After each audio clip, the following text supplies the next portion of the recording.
All right, looks like we're live. I'm gonna let you guys come in and let this video catch up.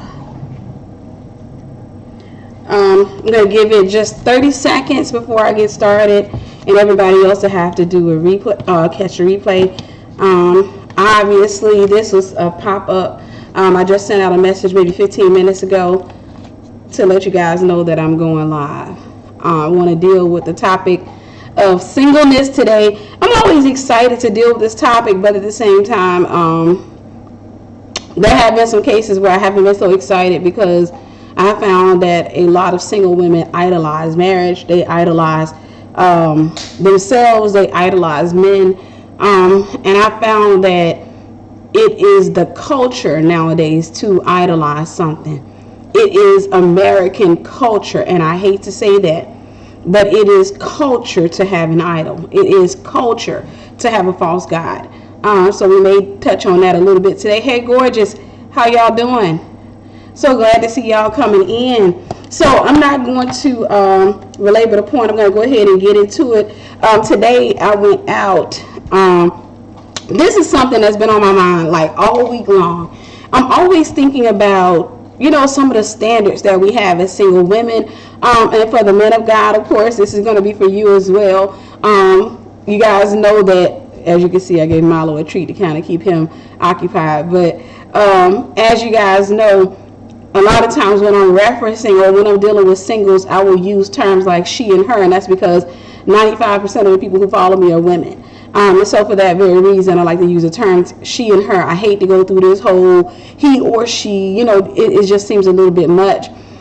So I'm going to try to make sure that I'm speaking to the men as well on here today. But in some cases, when I'm saying her or she, just replace it with he or him or what have you. So with that being said, I want to deal with being sanely single. I want to deal with being sanely single because I'm seeing that a lot of times people honestly are not sane.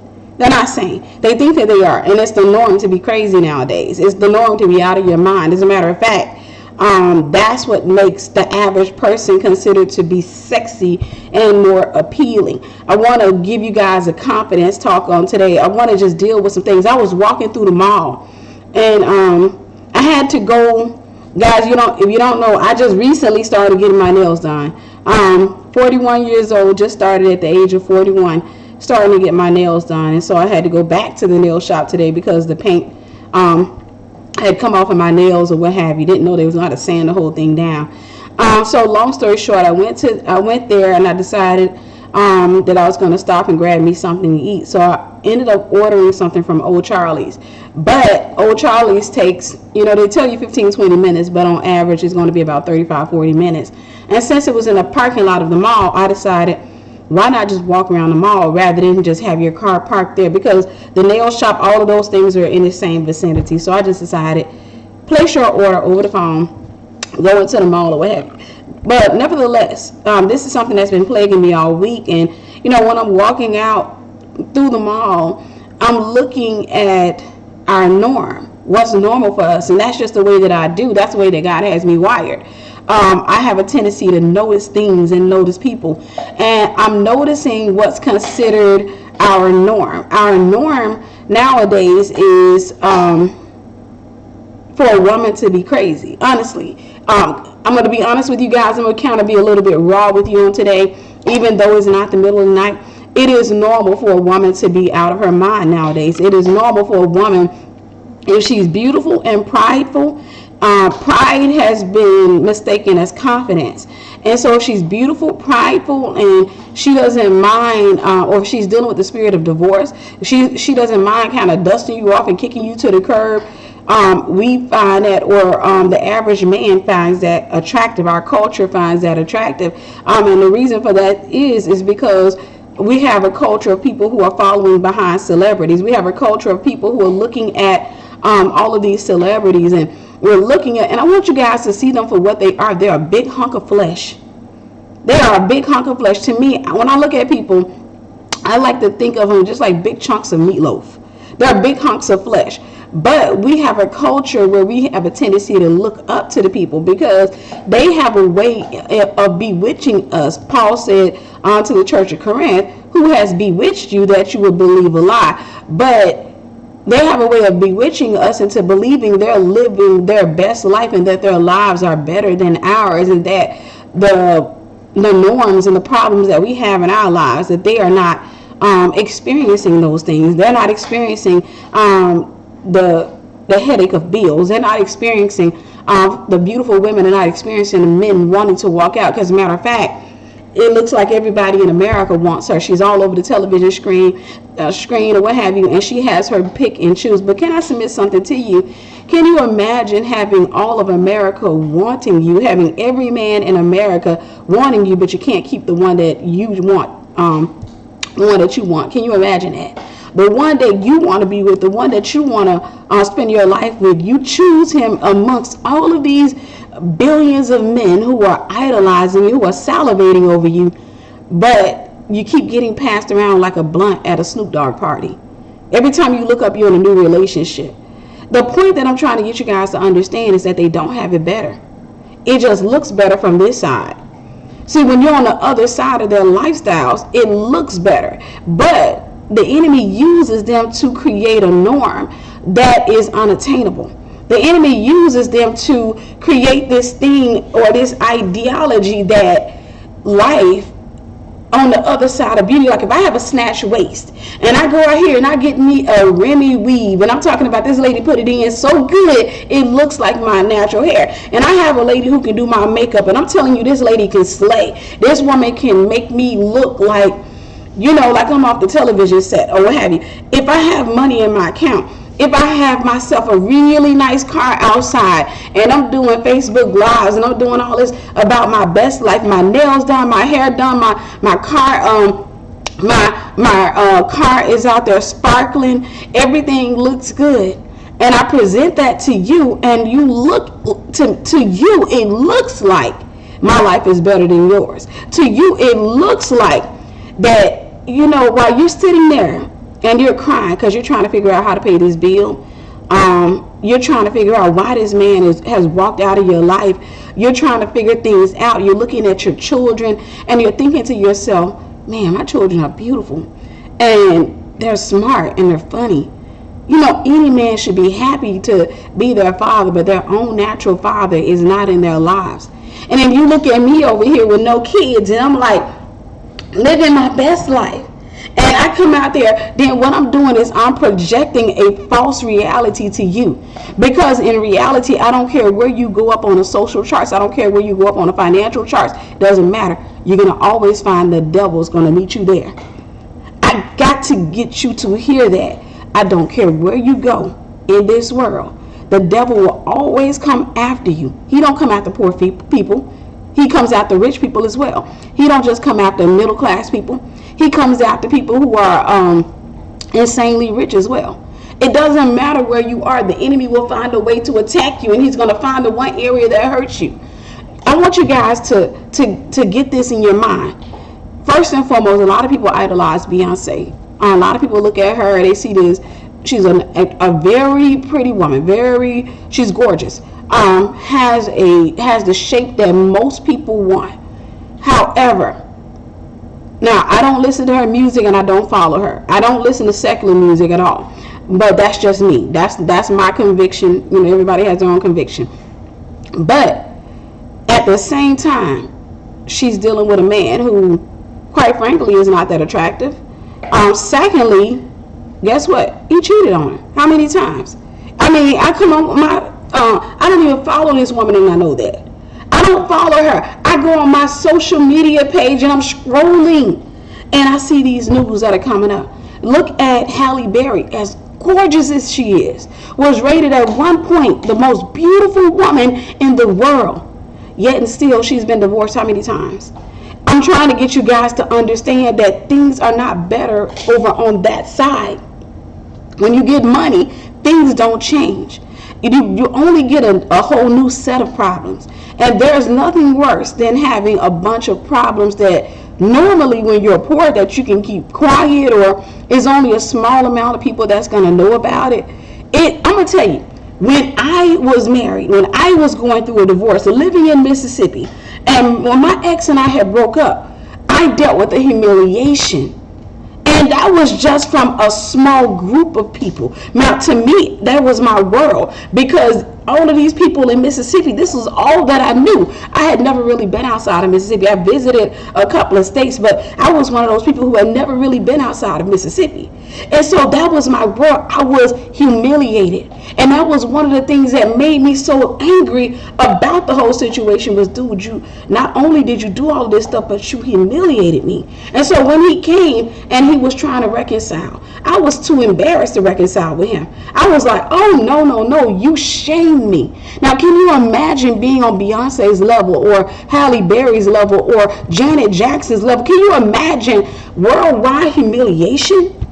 I couldn't even handle it at that time when it was just a little bitty city in Mississippi, a little black community, and it was something that just bothered the crap out of me. And I felt like my shame was public. You can't come to me in private and apologize to me. You can't come to me in private and all of a sudden you want me to reconcile with you. No, I'm humiliated publicly. You need to go publicly and tell the whole wide world I was a dummy for what I did and I want my wife back. You got to go out there and shame yourself. So I'm trying to get you guys to understand the enemy has this thing where he's been casting the mirage. He's been casting this idea out there to single women that life is better if you look a certain way, if you have a certain amount of money in your account, if you have a certain type of man, your man has to look a certain way. The enemy has cast this perception out there, and we're biting into the lie. You know, I want you to think about Eve. Eve bit into the lie. People like to say, well, she ate the apple. The Bible does not tell us what type of fruit it was that she bit into. So all we know is that she bit into a forbidden fruit. Eve bit into a lie, and we are constantly doing the same thing. We are replaying that moment time and time again. We are constantly finding ourselves biting into every lie that Satan tells us. We're constantly telling ourselves that we're not good enough, we're not pretty enough, we're not smart enough, we're not rich enough, we're not tall enough, we're not short enough, we're not skinny enough. And I'm here to tell you, and I was talking to somebody the other day, and I was doing a counseling session with somebody, and I was telling her, and I'm going to tell this to you guys, I was telling her, you know, there was a time in my life when I was a size 4, and I was sitting back, and I remember during that time, everybody kept telling me I was too skinny.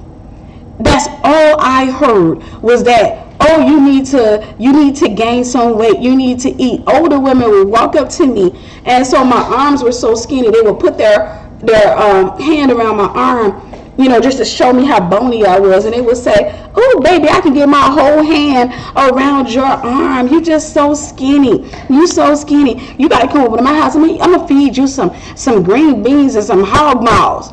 And I'm going to tell you, that used to just work against me, because then at that time I started thinking, man, I need to gain weight. I started thinking, you know, I want to get a little hips, and I want to get this, and I want to get that.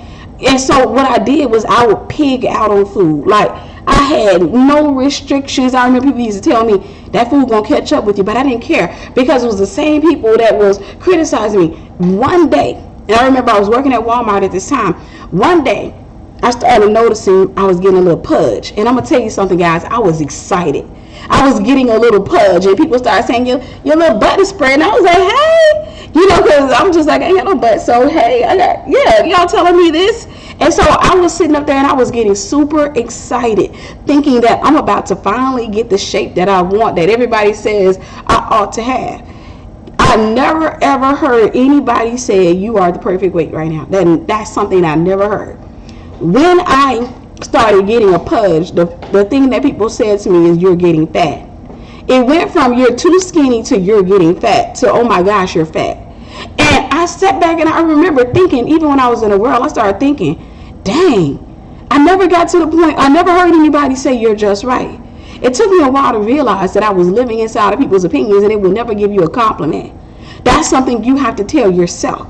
You have to tell yourself, I'm good enough as I am. You have to tell yourself, if you're super skinny, you got to tell yourself, hey, I'm just fine as I am, regardless of what people say to me or about me, because I got to get you to understand is if you live in people's idea of what you should look like, they will never tell you that you're just right.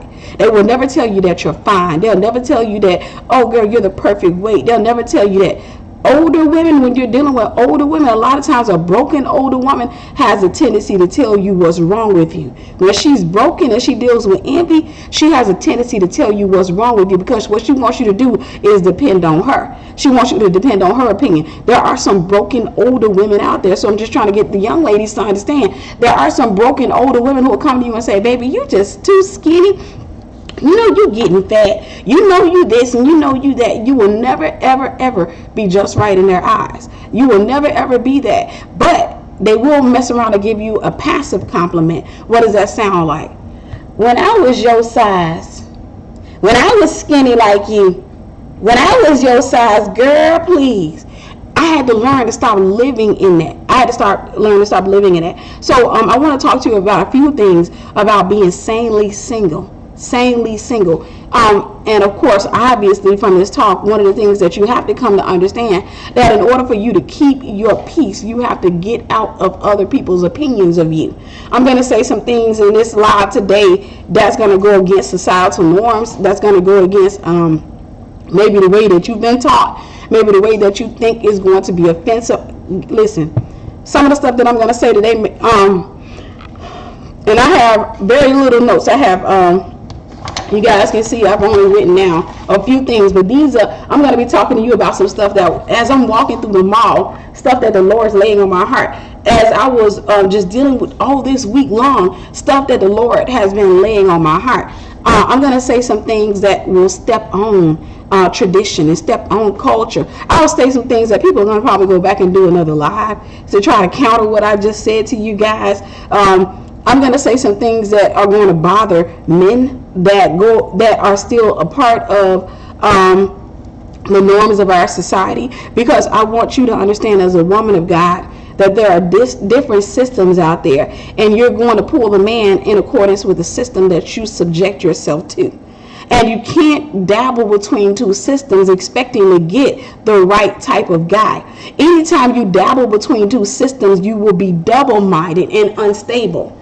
Anytime you dabble between two systems, I did that before. There was a time where I dabbled between the church and the world system, and I liked it and lost my mind during that time, because I was trying to do what the world said was right without having to offend my Christianity or offend my Christ Jesus. I was trying to do so many different things, and I was dabbling between the two, and that means that you have to listen to two opinions, and then you develop two opinions, and those opinions go at war within your mind, and the next thing you know, you find yourself dealing with depression. You find yourself not knowing who you are. You find yourself looking and trying to figure out what do people wear? Like, what is normal? Okay, I don't want to wear anything too sexy, but at the same time, I don't want to look too Christian. So what do I do? How do I find myself? Most Christian women are going to find themselves at that point in their lives. You got to go ahead and choose a system that you're going to submit yourself to. You got to subject yourself to. And I'm going to say this because, like I said, I'm going to step on some religious toes. A lot of Christian men will teach you that you're going to have to stay a little bit worldly in order to gain their favor and to gain their trust. But any man who's still submitted to the world system is unstable. You're going to find a lot of men who have settled. That's why we use the word mindset. What you set your mind on. Mindset, mind settlement. Any man who settled himself, because I want you to understand this is a journey that we take. Any man that has settled himself between Christianity and the world will settle himself right there in the middle of the spectrum, and he's going to be double-minded. And so you will never, ever, ever be able to satisfy him. You will never. You will always have to find yourself constantly changing along with his mind, because he's going to lean this way, and then when the wind blows, he's going to lean this way. One day he's going to be Christian, the next day he's going to be back of the world. And you will find yourself, and a lot of Christian women have found themselves marrying men like this. And then they say, that's why I don't like to fool with a church guy. No, you found somebody who was in the middle of the spectrum. You found somebody who had not settled yet. You found somebody who was in the middle of the world in the church. And it looks like a perfect balance. See, we like to call that kind of crap balance. That's not balance. You can't balance Christianity with the darkness. You can't balance light with darkness. You can't balance the world with your Christianity. You got to choose one or the other. Otherwise, if you get in the middle, you're going to be double-minded. You're going to be unstable in all of your ways. You're going to lose your peace in the middle of it. You're going to find yourself constantly dealing with depression. You're going to find yourself always questioning yourself. Your confidence is going to be under your feet. The enemy is going to be walking with you and laughing at you. You're going to find yourself always thinking, I think I should get a brow lift. I think I should do this. I think I should do that. I need to cut something off of me in order to make this man like me, because I feel like he's not as attracted to me. The issue when you're dealing with a double-minded person is that their opinion is dependent upon what they listen to, what they're watching on television. Jay-Z or Drake or whoever that they're listening to is telling them what they're supposed to be looking for in a woman. I got to get you to understand that. That's why you ask a man or pay attention to what he listens to and what he watches on television before you give him any access to you. Of course, you have sex outside or inside of marriage and not outside. But if you give a man your number, you want to find out who's ministering to him. I don't care if he got a pastor or not. If he got Drake or Jay-Z or somebody in his ear telling him that you ought to have a big butt, that you ought to have a snatched waist, that you ought to look like this, then you got somebody that's unstable ministering to your husband. Therefore, he's going to be unstable if you turn around and marry this guy. Or ministering to your guy, he's going to be unstable if you turn around and marry him. You're not going to be happy. You'll find yourself, and I've seen too many Christian women in this predicament, and they are miserable. That is the work. I'm going to tell you, you come across a woman who got a man like that, she's miserable. Because her man ain't settled, and she don't know which one. Listen, when she laying in the bed, when she open her eyes in the morning, who's laying beside me? Is this the Christian man, or is this the worldly guy? Gotta wait for him to wake up and see what he want. I gotta wait for him to wake up and see what come out of his mouth. What type of man am I dealing with today? You know, that's hard. And then he gets up and he says, hallelujah. She go to church with him and he's rocking. And you wonder why she's standing there and she can't rock with him. And you know, you go to a church and you'll see women who are married to guys like this. And the whole time the pastor is preaching or the praise team is praising, the man is sitting there like this. And guess what the woman does? Because she's shamed, she got to sit there like this with him. I see it all the time. She's just sitting there, mean mugging the pastor.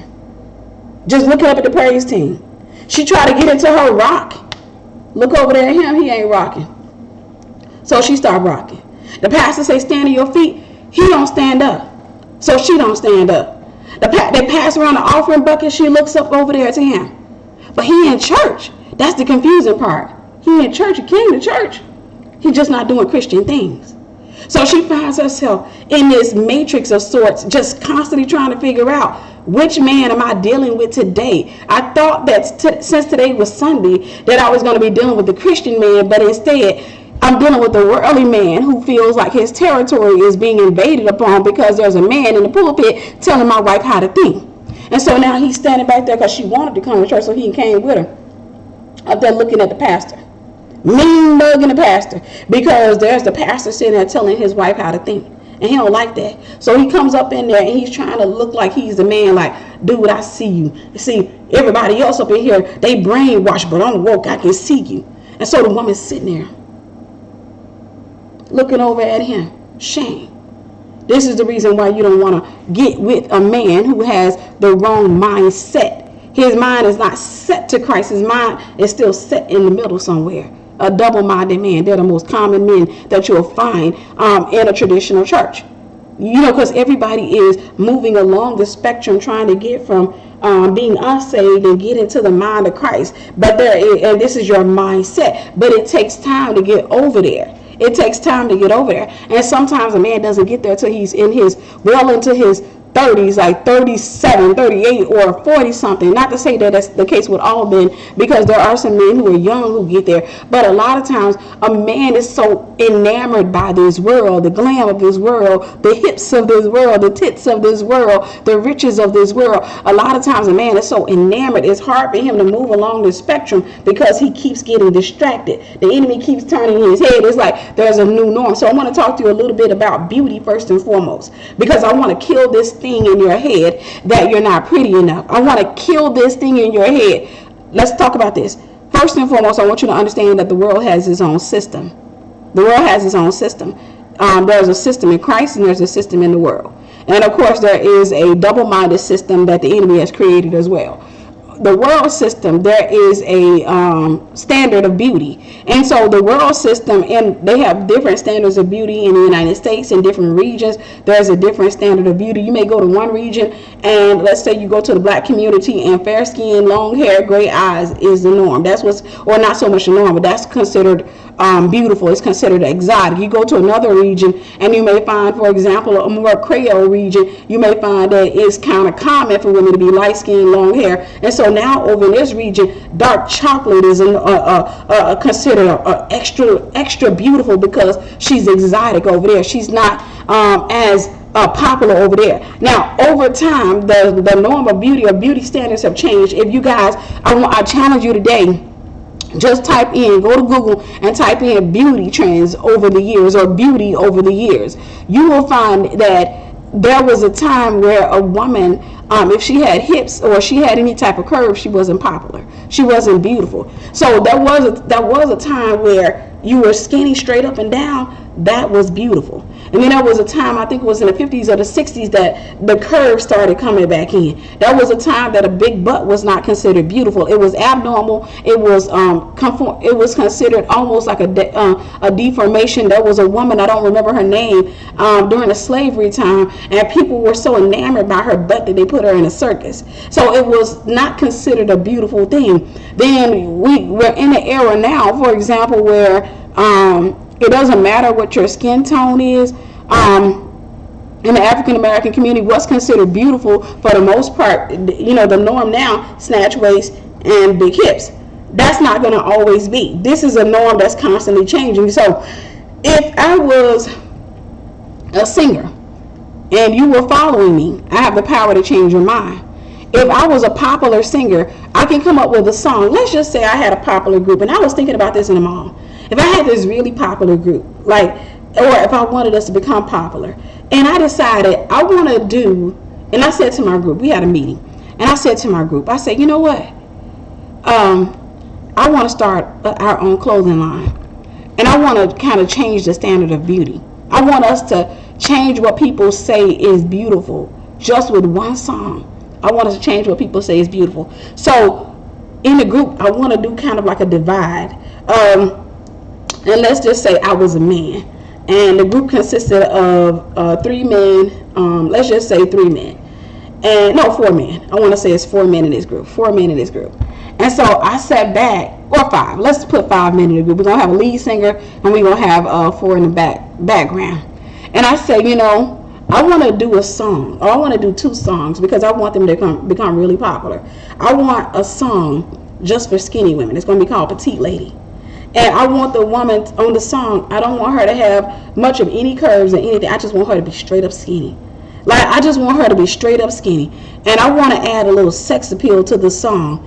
And I want the woman in the song to be extremely confident, to the point of arrogance. I want her to be, I want a scene in this song where, this guy, he's so accustomed to dating women that are curvaceous, but this skinny woman's going to be a petite woman. And then there's going to be a part in the song where he happens to be at her house, he's visiting her, and she come out the back room, and she's just wearing this little halter top. She got this scarf, and she just, doing a little dance and coming out.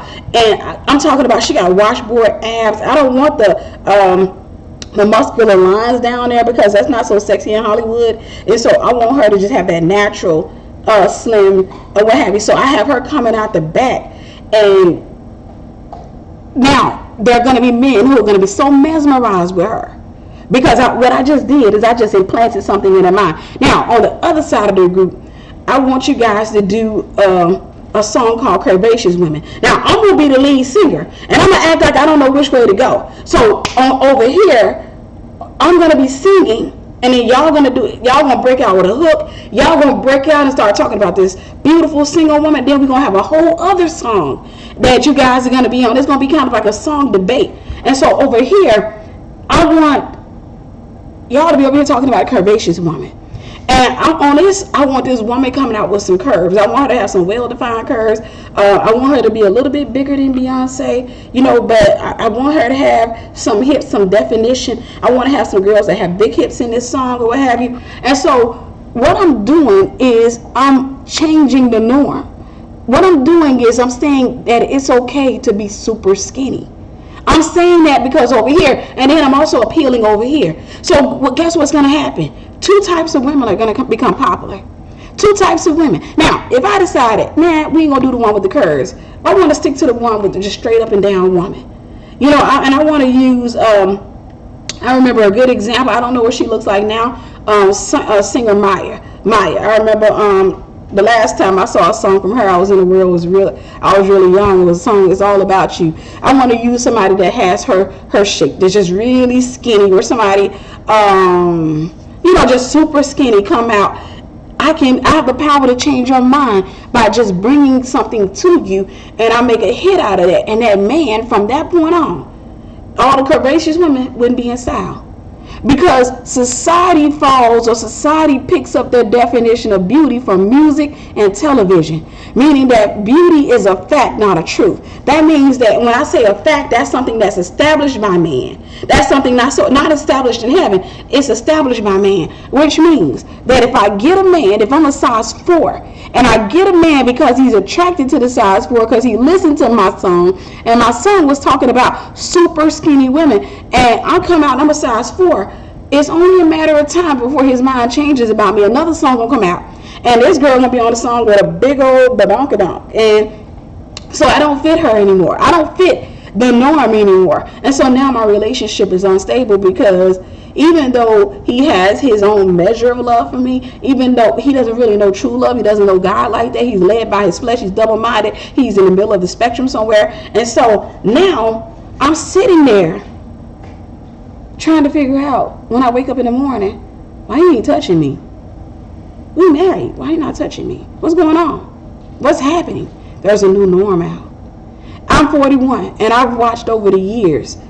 I've watched the different changes. Back when I was a young girl, when I was about 12 and 13, I remember the popular thing. And the popular theme, because Hollywood was still just really showcasing fair-skinned women with long hair at that time.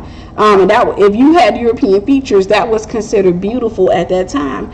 And if you had big lips at that time, that was considered unattractive. As a matter of fact, I remember anytime there was a girl in my community, wherever I lived, if there was a girl who had big lips, there was a saying the people used to say about her. They say, you know what she be doing in the dark? Y'all know what I'm talking about. They would accuse her of being somebody who performed oral sex a lot. That was the thing. If a woman had dark skin, they would joke about her being from the hottest parts of Africa or something like that. That was considered unattractive back then. If you had a wide nose, that was considered unattractive back then. And so back in those days, or back when I was around 13, probably around that rate, about 10, 11, 12, 13, women, what they would do was they would line their lips somewhere in the middle, right here, and they would put on lipstick to make their lips look smaller. You had Whitney Houston lips, because Whitney Houston has small lips. Then that was considered beautiful. The more European you look, the more beautiful you were considered. And so women who were fair skinned with long hair they exuded a lot of confidence, arrogance even. And so you just saw women walking around, and they were just like, and that's why to this day there's a joke people like to say, you act light skinned. You acting light skinned today is because a lot of women, they had a lot of confidence in their era, because they were considered beautiful. They were considered of greater rank by the world system, not by God's system, not the church's system. God's system is completely different than what we call the church's system, because a lot of times when you're dealing with the church's system, you're still dealing with carnal-minded men. You're not necessarily dealing with kingdom-minded people. There are some men in the church who are kingdom-minded, and then there are a lot of guys that are not going to necessarily be kingdom-minded. Your job as a single woman is, whenever you exchange your phone numbers, to find out where his mind is set. On the spectrum, where is his mind set? That way you will learn whether or not he's going to be stable enough to be in a relationship with.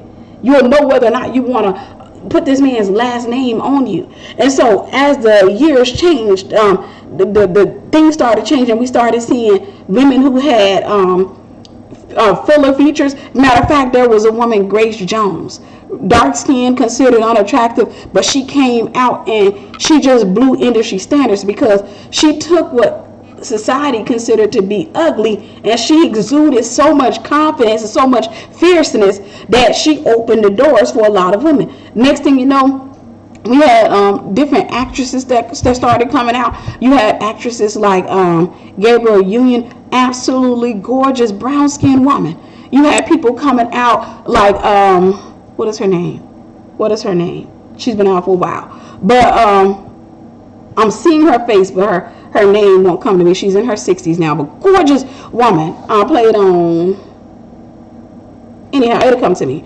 But anyhow, when you saw all these brown skinned women coming out, and then slowly we went over to dark skin, and we started seeing the ladies like now Lupita that are coming out, who are dark skinned, who are beautiful. So we come to understand that beauty comes in all shades, colors, and lip sizes and nose sizes.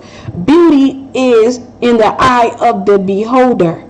But if the person that is determining your worth, or if you allow a community to determine your worth, if you fall in line with this world system, I gotta get you to understand that you will always have to discount yourself because the world system is unstable. The world system is constantly changing. It's not evolving. It's just all over the place. That's all. Now, we evolved as far as them coming to understand that all shades of black are beautiful. You know, that it's not just fair-skinned women that are beautiful. There are some absolutely gorgeous, a lot of gorgeous dark-skinned sisters, a lot of gorgeous brown-skinned sisters. You know, that has opened up now over time. However, the world system is still unstable. And I'm going to say this, and I'm going to say this, and I'm going to say this. And if I got to give up my black card behind it, I'm fine with that. We got to stop as African Americans supporting music just because the artist is black. If the artist is on, or if he's doing music and telling you that you are a whore, that your worth, Angela Bassett, that's it, thank you. But if they're telling you that your worth is in your big butt, that your worth is in your hips, that your worth, that you're nothing but a whore, and they got this woman on the television set with a big butt, and all they're doing is promoting promiscuity, shame. I'm not going to even say that. You shouldn't be listening to their music. Because you know what? I don't even feel sorry for you, because you're supporting somebody who's tearing down our race. You're supporting someone who's telling the world that black women are nothing but hips and butt. You're supporting some. I wouldn't put 50 Cent in a Negro, and I'm gonna say it like that. I wouldn't put 50 Cent in a Negro who sit up there and degrade women and demean women. A promiscuous man who outside of music is going through Hollywood and just taking all the stars and leaving a trail of nothing but babies all throughout Hollywood, and you throwing money at these people.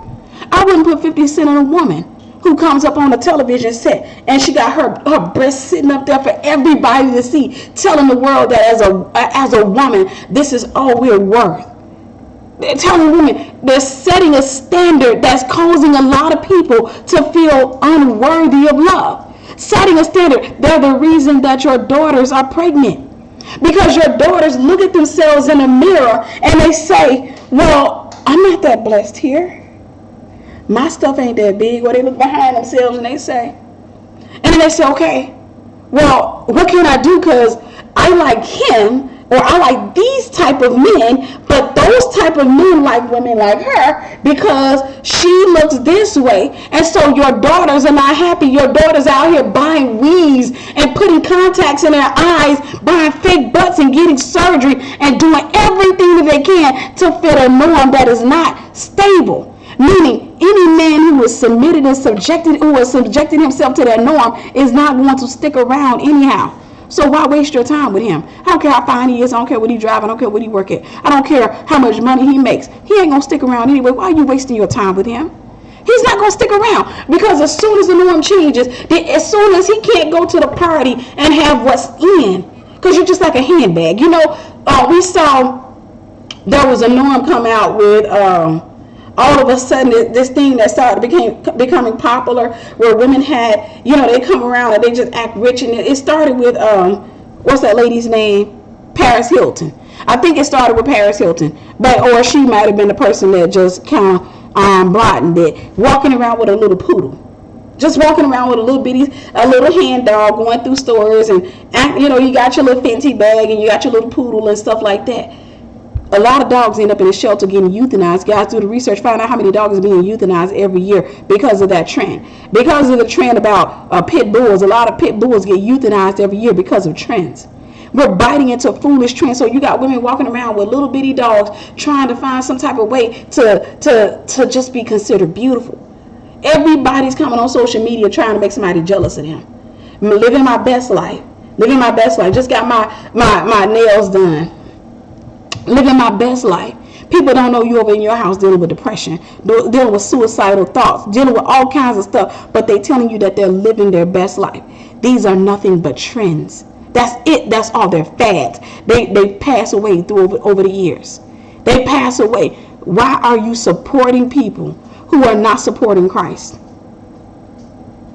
Why are we supporting people who tell you that your worth is in your breast? Now your little girl wants a poodle because she saw Paris Hilton and everybody's at her school. They're wearing pink and they done painted their rooms pink or what have you. They're on the phone like, OMG, and they got a poodle running around, and dog is neglected as snot. The dog running around looking crazy in the face saying, I wish you treated me at home the way you treat me out in public. You walking around in public and people wonder why every time you rub my head, I'm growling. And I'm growling at everybody. Oh, come on, Snuffles. Snuffles, you're falling for trends. You followed into the trend. So I was sitting there and I was walking through the mall. And I'm looking and I see all these sheep, all these women. And a lot of them don't even know their worth. They falling into a trend. Every last one of them trying to find something. You see a woman over there that's doing eyebrows, and she's just like, hey, I do eyebrows. And you see women coming through there with all types of wigs on, tight pants, belly shirts. You see women all over the place trying to find themselves, because Hollywood is constantly changing. It's not revolving, or it's not evolving, it's revolving. It's just going in circles. It's going in circles. And I'm going to tell you, because everything that you see now is been seen before. There's nothing new underneath the sun. So the whole curve thing going to go out at some point. Y'all can call it a prophecy if you want to. The whole curve thing going to go out at some point. Somebody going to come out with a song. Something going to come out on television. Watch what I tell you. And the next thing you know, straight up and down, straight skinny going to be popular again. We running around here losing our minds trying to fit into a standard that was never set for the Christian woman. You're in this standard where you're looking at yourself, and I happen to have a mirror because I had it at church one day. You're looking at yourself in the mirror and you're like, where'd this pimple come from? Oh my gosh. Oh my God. Now Timothy will never want me. He'll never want me now. Look at me. Look at me. No, look at Christ. You need to set your standards to Christ Jesus. You need to set your standards to Christ Jesus. That means, guys, let me tell you something. Now, I haven't even read just the little things I've written down, but this is just something that's been on my heart all week. Let me tell you something. By the world standards, if I was to follow the world system by the world standards, then I would not be ranked very high on the system. I'm 41 years old. And so one of the things that in the world system, a man who's around my age is probably going to be going for a girl who's 30-ish. And so he's going to probably want somebody in their 20s, late 20s, mid 20s, and 30-ish or what have you, because that's the world system. And in the world system, the younger you are, the better you are, the more you're desired. Because I want to show you why. If you're young and beautiful, but you're still young, so you don't necessarily know your worth, you don't require much. There's not much that you're asking for, and so you're kind of easy to be with and you're kind of easy to discard of. If you're older and you have standards and you know your worth, and you don't necessarily unless just say you're older and you fit the world standards or what have you, you're looking really good, you still have things that you require. Like I expect you to have a 9 to 5. I expect you to be not living in your mama's house. I expect this from you, and I expect that. So my expectations are high. At the same time, I'm probably not going to be obsessed with you because I'm 41 years old. I'm over that. I'm past that age. I'm probably not going to be obsessed with you. As a matter of fact, the whole thing where the Bible says, he who finds a wife finds a good thing and obtains favor of the Lord. Yeah, you got to find me. At the same time, because of where I am in Christ Jesus, yeah, you're probably going to have to pursue me because I'm not going to. And if you wait on me to pursue you, you're going to be, yeah, we're going to be 15 years down the road, and that's just not going to happen because I come from a different era. I come from a different range of thinking. And so I'm not going to be popular in the world system. In the world system, if I go amongst, I'm talking about worldly Christian men as well, I'm probably not going to be popular. And so in the world system, I'm not, 36, 20, 136 or what have you. I don't have that. I think every woman wishes she had that Coke bottle shape, but yeah, sorry. In the world system, I'm not going to rate very high. So I would be a dummy to subject myself to the world system, knowing good and well that the system of the kingdom is higher than the world system, which means that the man that is in the world system ranks really low. So why am I trying to reach his standard? I have to lower myself to his standard. And listen, not only do I have to lower myself, I got to discount myself. But at the same time, I got to lower what God has given me in regards to myself. But in the kingdom system, there's a different thing. Now, as a kingdom-minded man is still, he still got eyes. He still is looking. He wants to be attracted to his woman. That's completely normal. However, a kingdom-minded man, if I'm talking to a kingdom-minded man on the phone, let's just say we happen to be friends. If we're talking on the phone and we become really good friends or what have you, we're just talking or what have you, and he has another female friend, and by the world system, she's Christian, but by the world system, she's considered attractive. She's got the 36, 24, 36 body and the long hair, and let's just say she has this buttersquash skin, or she happens to be dark or whatever floats his boat or what have you. He's going to have a struggle. I'm going to tell you the conversation he's going to have because I've been around enough men. This is the conversation he's going to have with his boys when the time comes and he starts feeling like I really want to settle down. Here's the conversation he's going to have with his boys. Now, let's just say the other woman name that he really likes is, look around here. We'll call her Yellow. I'm wearing yellow, and I see one of Milo's toys is yellow. So, he'll be like, man. Now, this is a conversation he'll have one of his boys who's likely married and settled down. Man, I got two women that were friends, I really like them both. I'm going to be honest with you. I like them both. Now, here's my dilemma. Yellow got that bod. She's pretty, she does really good. She can cook. She's a decent woman. She's faithful and all that other stuff. Yellow's the type of woman that you want to have on your arm. When you go to a place, when you go into an event, you put a gown on yellow. Yellow looks awesome. You put a gown on her, man, you'll never be shamed. You go out there, she looks good. But then there's Tiffany. Tiffany could stand a treadmill or what have you. But man, she's smart. When I tell you this is a kingdom-minded girl, she loves the Lord, girl, cast out devils, girl, got her own business. She's doing her own thing. Super smart. Funny. When I tell you she's everything that a man would want in a woman. But the guy be like, okay, so it sounds like your mind is made up. So what's wrong with Tiffany? Tiffany, man, my only issue with Tiffany is, she ain't, yellow, when you look at yellow is, yeah. But Tiffany is completely different. Now, if he's dealing with a sound-minded Christian man, he gonna say, hey man, ain't there a treadmill out there? You can't put Tiffany on the treadmill. You can't do this, you can't do that. But at the end of the day, you gotta ask yourself, in the long term, because yellow's gonna get older, yellow's gonna have children, you gotta ask yourself, which one do you want? Do you want to have somebody who you can walk around with, but you can't talk to? You can't have that much of a conversation with, but, when you go out in public, which y'all ain't going to do as much as you think you is.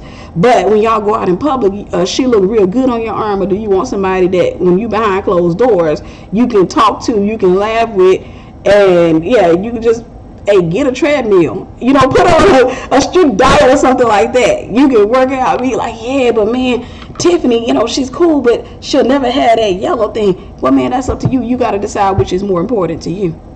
You got to decide what's more important to you. When a man makes a decision, I will outweigh yellow any day. It's just the way it works. How do I know this? Because I've been married. And at the risk of sounding cocky, yeah, I've been married. And both times when I was in a relationship, I wasn't with no unattractive guy. And it wasn't like the guy couldn't go greater than me, because I seen their ex-girlfriends. I seen pictures of their ex-girlfriends. And I'm just like any other woman. I was looking at their pictures like, sister girl is gorgeous. Sister is.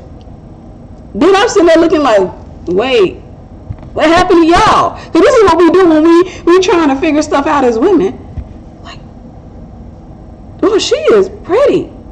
Or you bump into the girl in the mall, and you happen, she walks up to you, she's like, hey, how y'all doing? He's like, hey, how you doing? He says, Tiffany, this is yellow. Yellow, this is Tiffany. Hey, how you doing?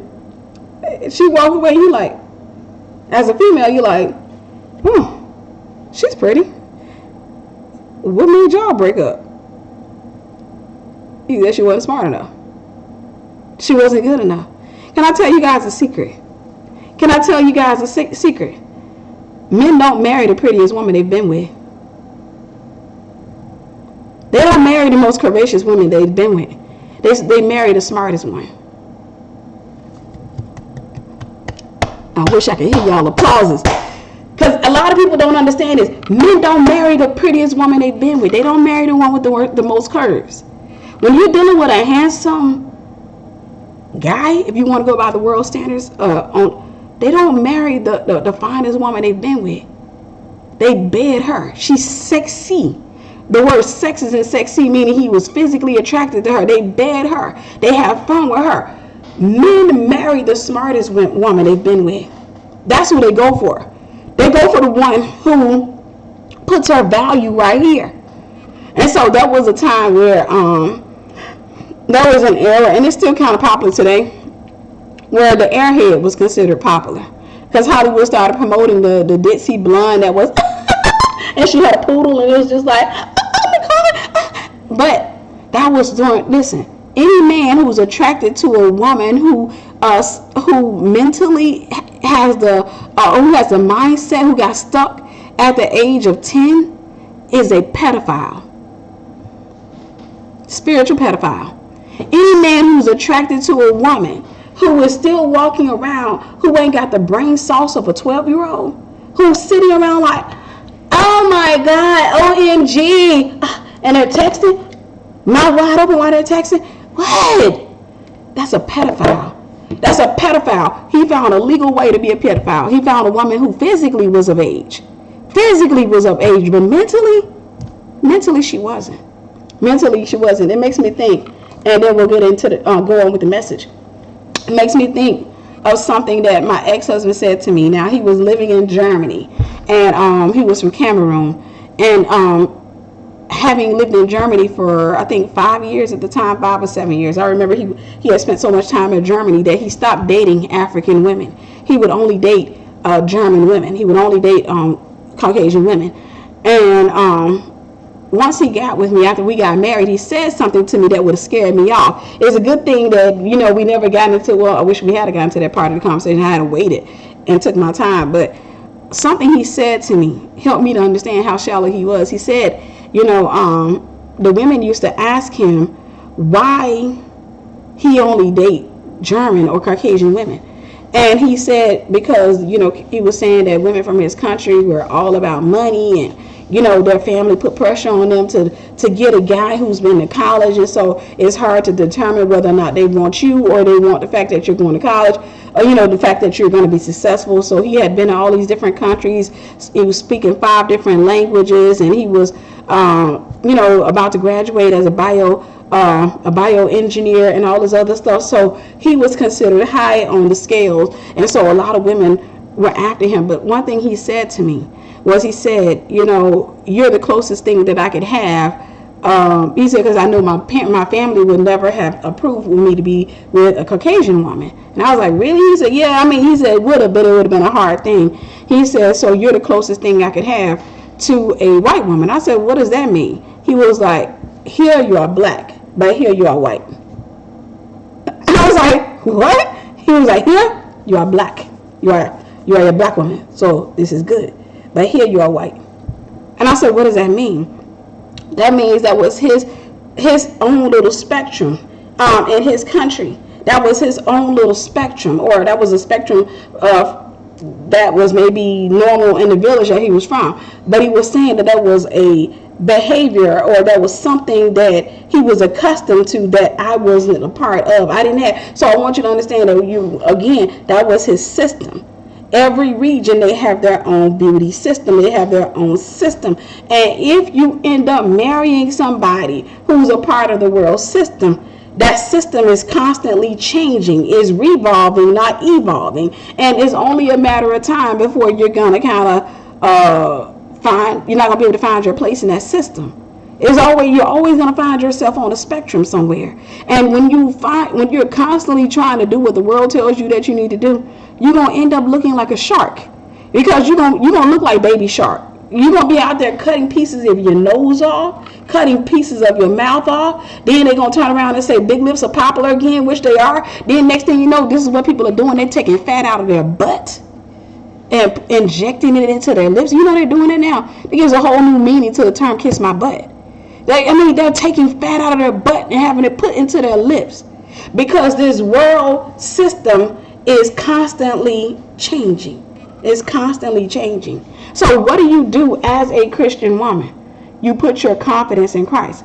I don't subject myself to the world system, even though even in a Christian, even when you're dealing with the Christian church, when you're dealing with Christian men, you still find that spectrum very much alive inside of Christianity. That spectrum is very much alive. A lot of guys who are Christian are still a part of the world's system. They still have that thinking where I want my woman to have a snatched waist, and that's fine. You can work that out. But you don't want to find yourself with someone whose mind is still on the world scale, because the world does this right here. It does like this, and so your man all over the place. You're always having to listen to Jay-Z to find out, or watch television. Go sit there and watch TV with him to find out what he likes.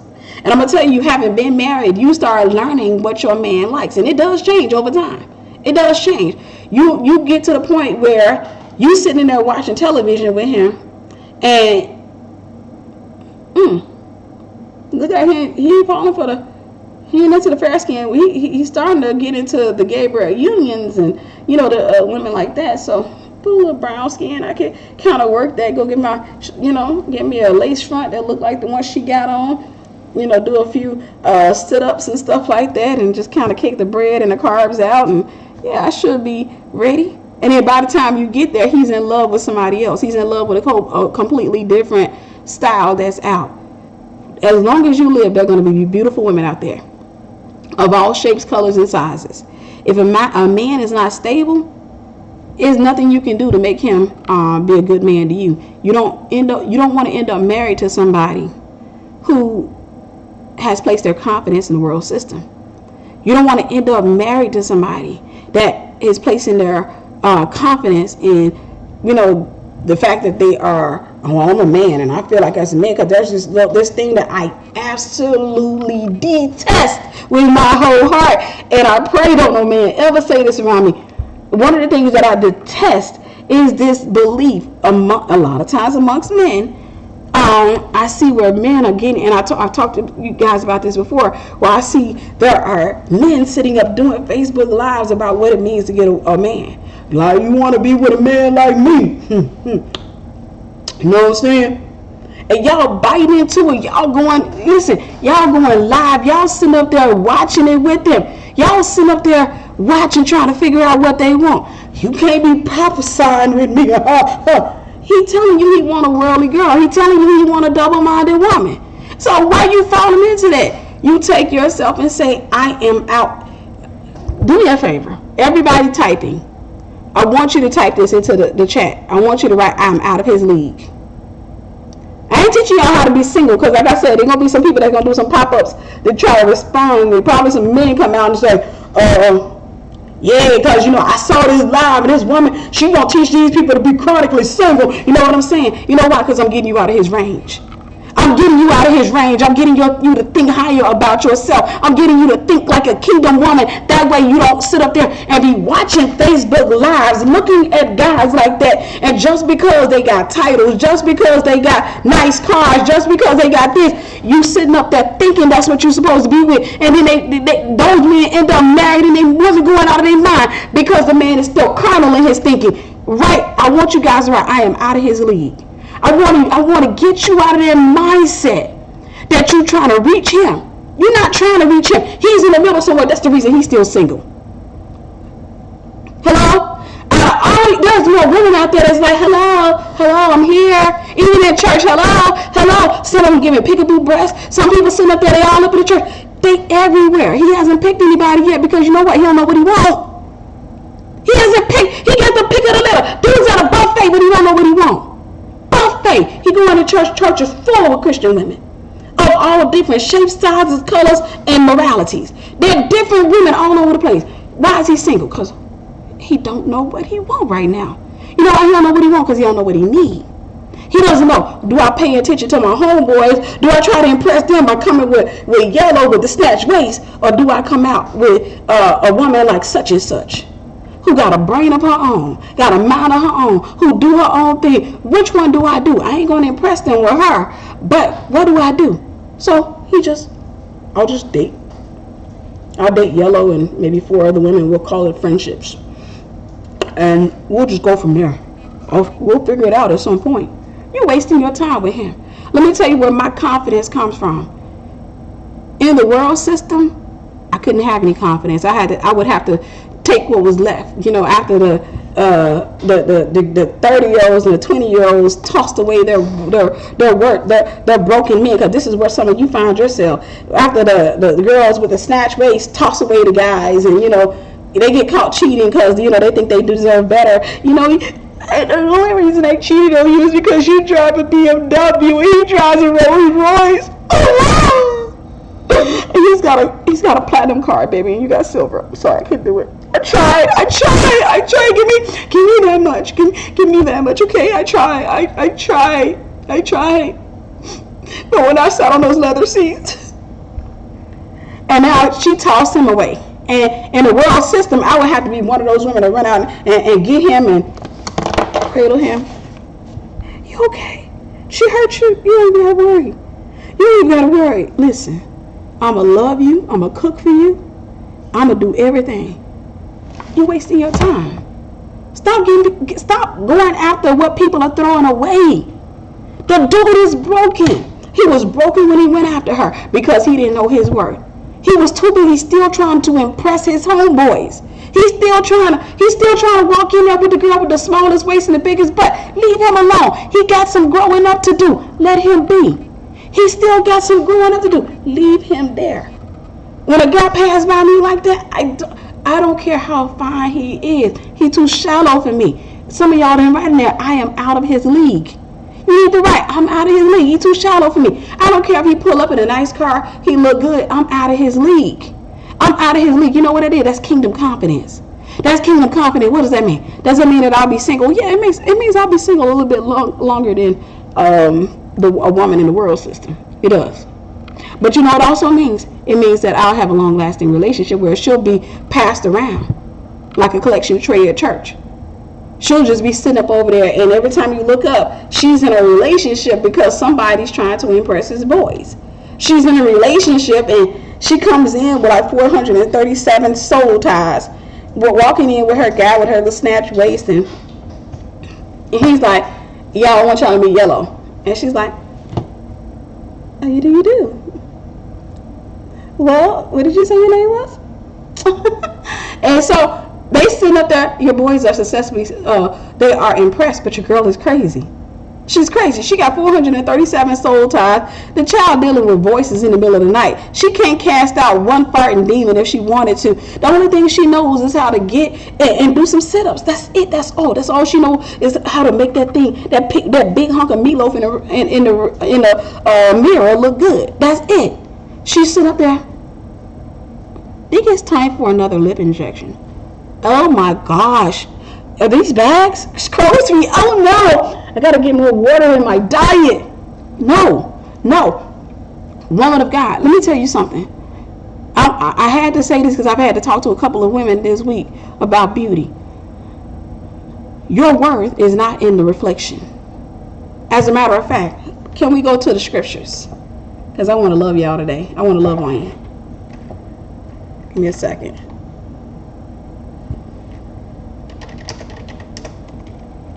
I want to read the scripture. Alright. I've said this to a few women, but I want to read it verbatim with you. I don't want to try to.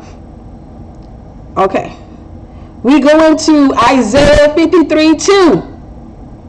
My King, my God, my rock, my strong tower, my safety, my healer, my provider. I want to tell you guys something about him. It's talking about him in the flesh, when he came into the flesh. I'm going to read the English. Let's see. Which version do I like to read? The English Standard Version. Let me see what it reads like first.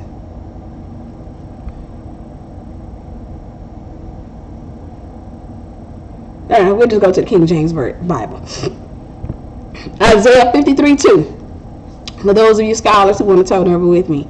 For he shall grow up before him as a tender plant, and as a root out of a dry ground. He hath no form or comeliness. And when we shall see him, there is no beauty that we should desire him. This is Isaiah 53:2, talking about my Lord, my rock, my strong tower, my everything.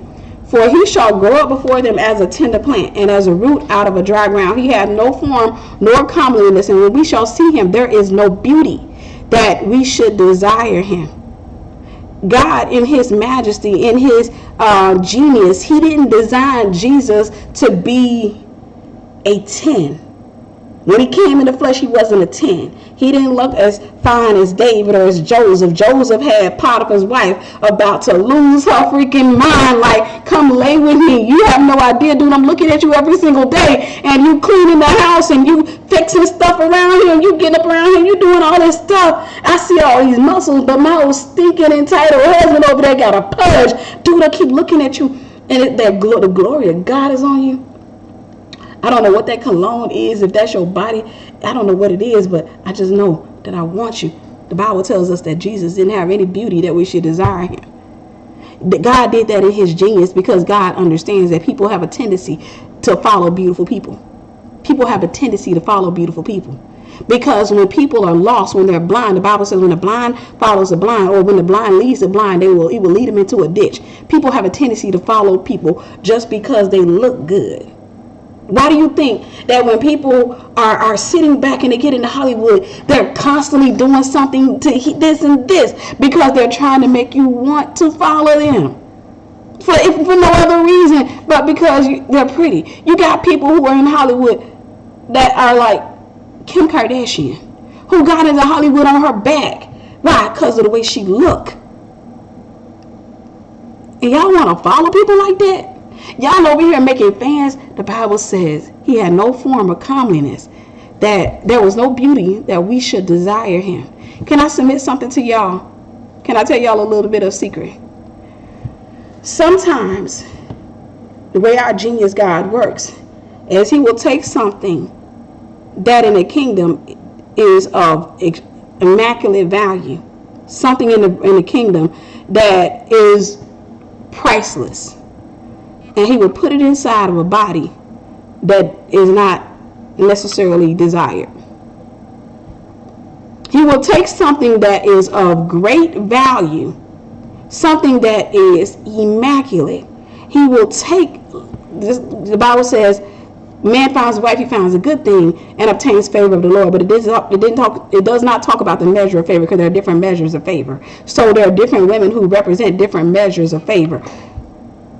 God will take oftentimes something that is priceless, and put it into a vessel that's not necessarily the highest rank on the spectrum of beauty in the world, in the world system.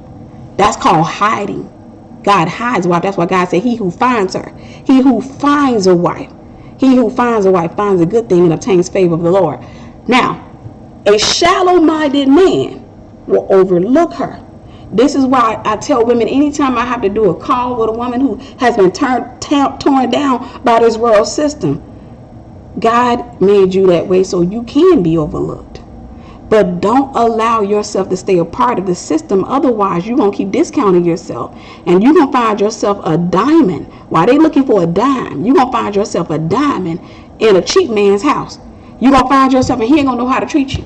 He ain't going to, you just sit there and you let people say, because this is what they're going to say in the world, in the church, she ain't going to never get nobody.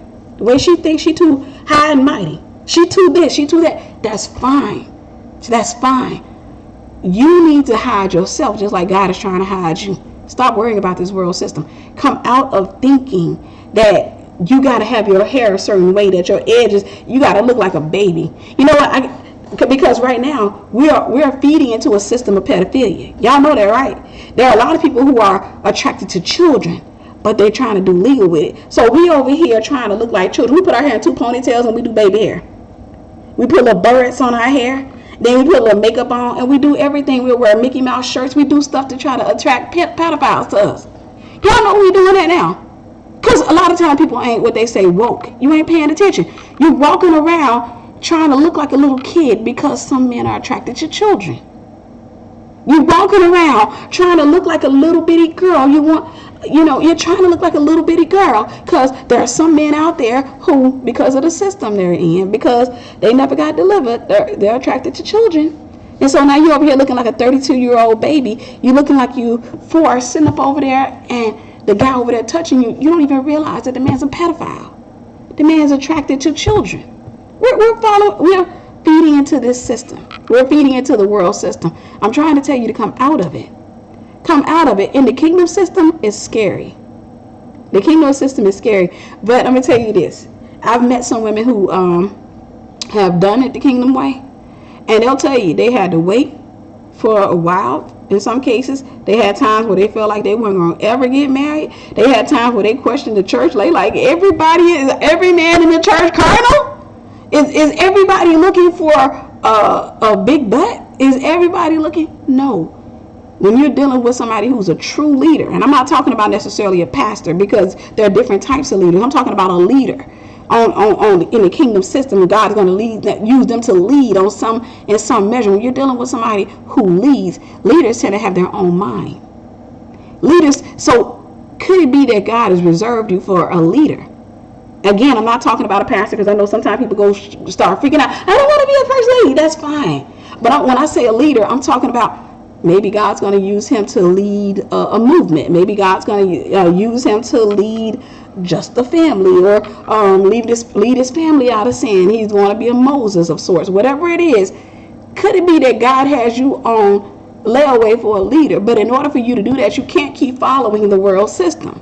That means you got to come into the kingdom system and you got to feel unwanted. Because the kingdom system will make you feel unattractive.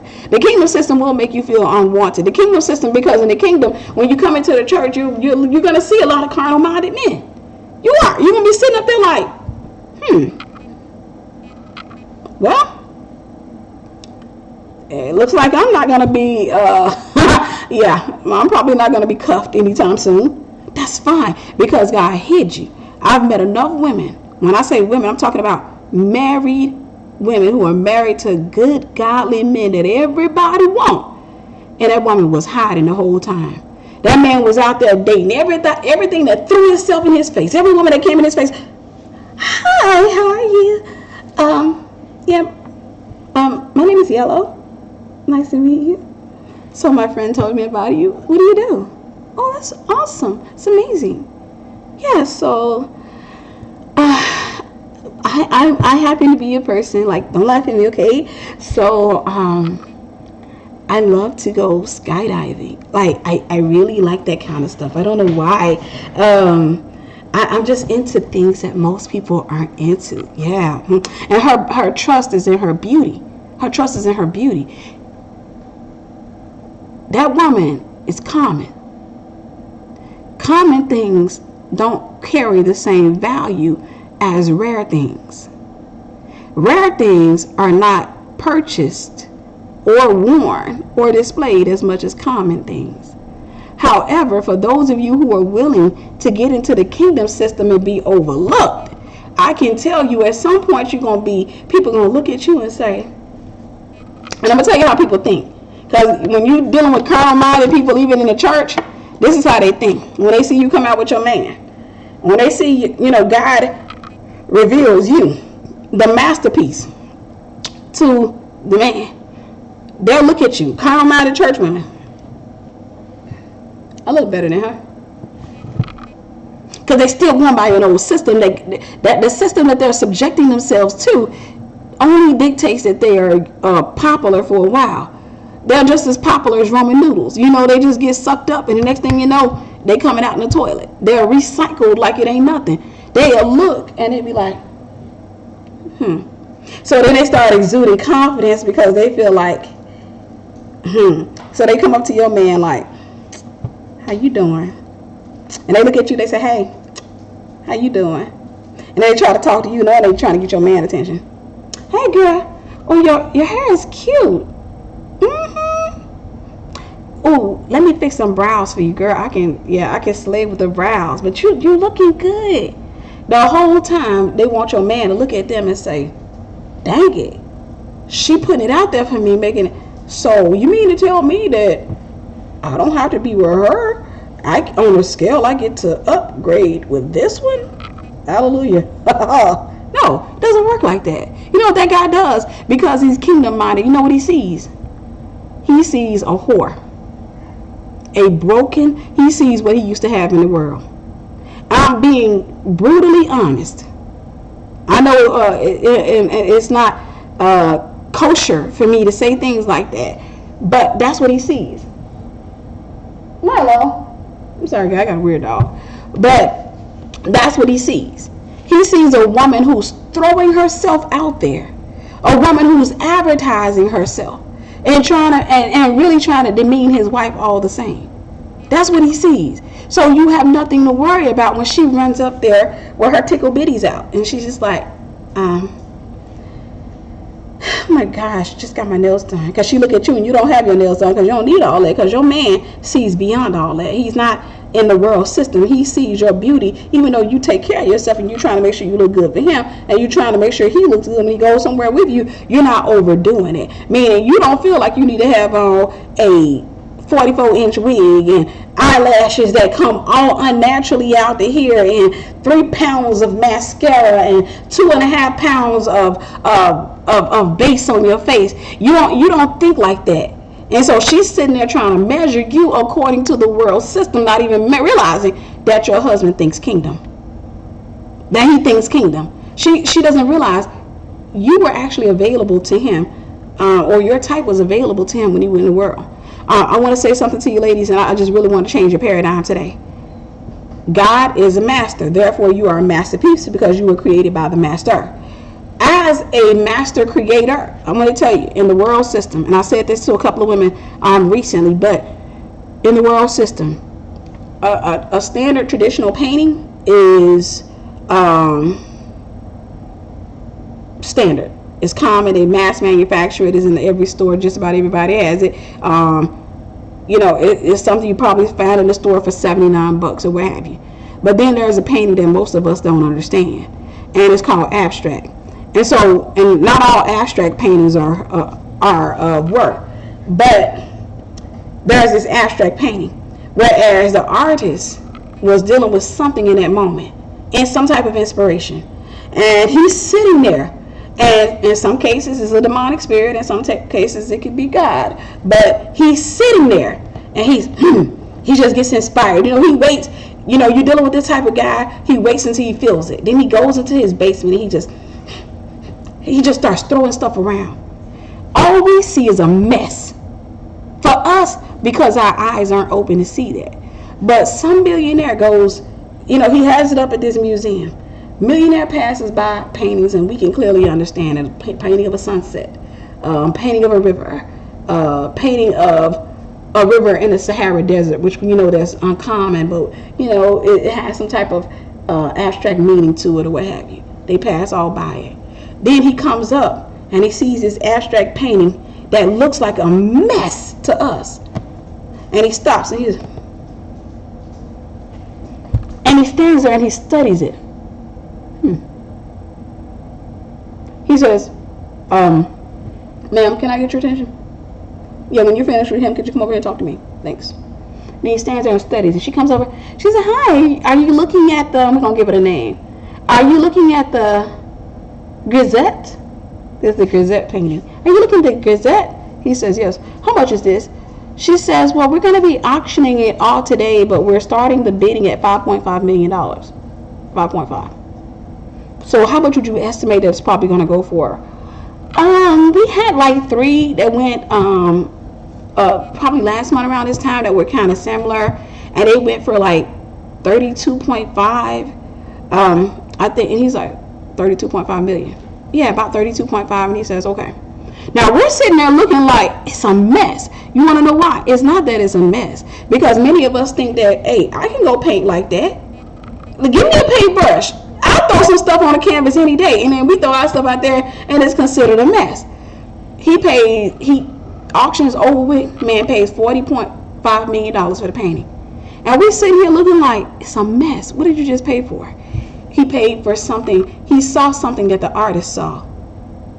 See, the artist created a masterpiece, but because we don't think along those lines, we couldn't see the beauty in it. It was one person out there that could. It's not a common piece. Not everybody has that in their house. Not everybody's walking around with a woman with a 40-inch wig on. Not everybody's with a woman who has eyelashes, fake loop eyelashes up to here. Not everybody's with. So he saw something. That one particular painting could sit there and get jealous of the other ones and say, oh, them are selling for $39.99. That one over there sold for $5,000. I'm just tired. I've been sitting on this wall. People keep walking by me. The auction, it's just tiring. Half of them not even making it to the auction because people are paying for it. Why is nobody choosing me? Then at the auction, $40.5 million. $40 million is sales. And all the other paintings are left like, I look better than that. Oh gosh, you pay $5,000 for me. What is up with that? I don't get it. Can somebody help me to understand? They don't have vision. I'm trying to get you to understand, in the kingdom, God gives a man vision. That way when he finds a wife, because God says he who finds a wife, meaning she's a wife, God has already declared her a wife before she's found. God has already determined that she's worthy of being called a wife. That means she is a helpmeet. That means she can help her husband with his vision. That means that she can walk alongside her husband. She understands the standards. She understands what it takes. She knows how to evolve with her husband. She knows how to grow with her husband. She's not a part of the world system. She's not following worldly standards. That's a man who has vision. Whereas every other man, religious and non-religious, pass by. Hey sister, how you doing? I'm good. How you doing? And he over there looking at yellow. I don't make him like that no more. They showed on. Him and Yellow end up getting a divorce because Yellow end up having 2 kids, and Yellow's butt. Yeah, Yellow ain't looking as nice as she was. Now she's starting to look purple. She's not looking at, or she's starting to look green now. She's not looking as good. He didn't had her. He didn't experienced her. He didn't showed her off. She's expired. Because I want you to understand that there is a way of, there's a thing called expired thinking. We do that with food. And I've given you guys this example before. Right. But I've given you guys this example before. I can cook. Let's say I decide to cook beef stew. You come over to my house, I can make it, or have you. I make you a nice pot of beef stew. And let's say you're staying with me for about a week. Now I can give you beef stew on day one. You like, girl, this is good. Ooh, this, you made this? This is off the chain. And I'm like, yes. Day two, I'll give you the beef stew. This stuff's still good, girl. Day three, you like, can we go somewhere? You didn't cook nothing else? Why? It's starting to expire. That's what happens in carnality. What a man's attracted to in carnality is going to expire. Just like trends change, it's going to expire. Meaning, what's sexy today ain't sexy tomorrow. Hello? Hello? Are we here? What's sexy today won't be sexy tomorrow. So, what he's walking around with today, when he bring old Yella out to the mall with him and she got the little belly shirt on and she look good and she's getting a few head turns, it expires tomorrow because he starts realizing, I actually need more than this. I need more than this. Like, I'm sitting here with real problems and this girl can't do nothing. Like, I'm taking her to church and she can't do nothing. And he mess around to get her around some kingdom women and she don't rank nowhere. And that's why when she go into a kingdom environment, she sits like this. Can we leave? None of these women here like me. No, because you're coming and you're trying to bring an old system, an outdated system, a system that doesn't work into that environment. And these women are in a whole different place. They got a whole other system. You still trying to bring the world system. You trying to bring a system that you adapted to when you was in the world where you ranked top of baby. In the kingdom, you on the bottom. In the kingdom is different. In the kingdom, you at the bottom. You're not at the top anymore. Whereas when you were in school and you were in high school, you were in college, yeah, you probably ranked. But baby, when you come into the kingdom system, you have no rank. None. Now, a carnal-minded man, yeah, he'll get you. But the thing is, he's carnal-minded, which means he's subject to the world system, which means the world has the power and the right to dictate what he decides is beautiful. Because he hasn't given himself, or he hasn't submitted himself to the power of his own decision. He's looking at everybody else and trying to make sure that he has what's popular. I want to make sure that I have what everybody else wants. World system. It's the world system. And so again, guys, you are a master. You're a masterpiece. You were created by the master. Not everybody's going to understand you. Not everybody's going to see you as gorgeous or what have you. And this is the reason why. Kingdom women, hear me when I say this. Do not put yourself in the world system and don't go after worldly men. Don't go after a worldly man. Don't even go after a church guy if he's still subjecting himself to the world system. Because in that system you rank low. You never put yourself in a system where you're gonna rank low. That's why a worldly woman is not so quick to try to come to church, and if she does, she's gonna try to find other worldly women in the church because she's trying to reset the standard. She doesn't want the standard to be, I gotta be holy. She doesn't want the standard to be, kingdom. She wants the standard to be back like it was in the world. In the world, I showed my tickle bitties. In the world, I wiggled on through, and the guys look. But in the kingdom, I ain't jack. Don't subject yourself to that system. With that being said, there are some of you out there who you've made the silly mistake of not learning anything. You made the silly mistake because you got caught up. You got told you were pretty one too many times. You got told that you were snatched one too many times. You got told that. I tell people this all the time. Your beauty can be your stronghold. Your beauty can be your stronghold. If enough people tell you that you're beautiful, then you end up conceited, and then you end up feeling entitled, and you start thinking that automatically because you're pretty, automatically that you just got to put yourself out there, but you're going to end up with a rich guy just because you're pretty. You automatically think that you're going to end up with the man at the top of the spectrum because you think that you outrank everybody else in the crowd. So what do? Every time there's an event, you try to make your way to the front. And you stand at the front of everybody else. You try to stay in front and center. Because you think that the man at the front is going to look, or the men at the front is going to look. And they're going to look out there and see you and be like,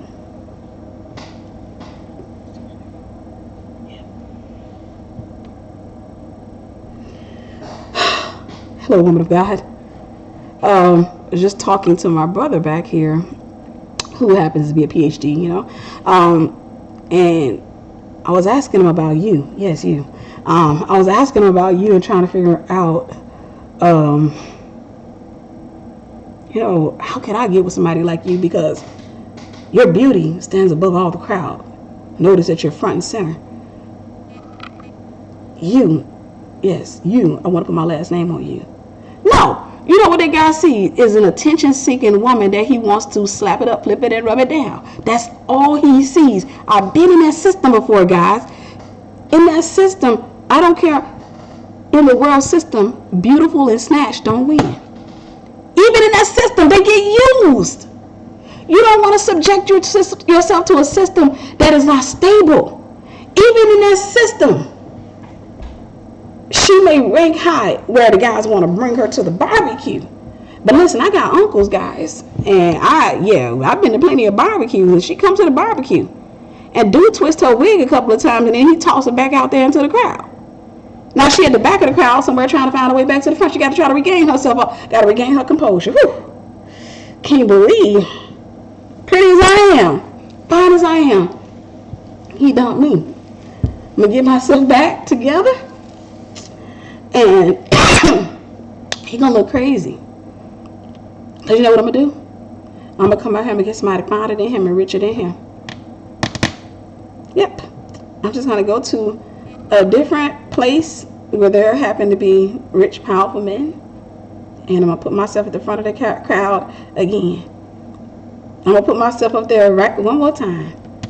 Then she go to snatch her one, and he walking around. And can I expose the system, guys? Just let me know in the comments if I can expose the system. She walks around again. Next thing you know, she's with an older man, because the younger men, they got access to women her age. But the older men, the ones who are a little bit older, like 10 years off, in there, she ranks kind of high. Because as women get older, their bodies change, and their requirements become higher. Hey, look, I'm beautiful and I really have no standards. I don't require much. I just want you to be powerful. Can I expose it for you?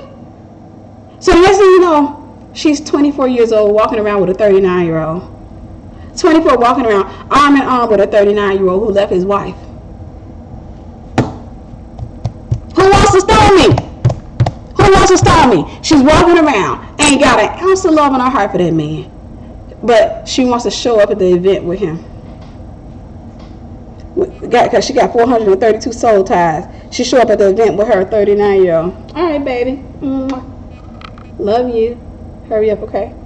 Being all seductive, trying to get her ex's attention. Or there are 3 exes in that event, trying to get all their attention. Y'all toss me out.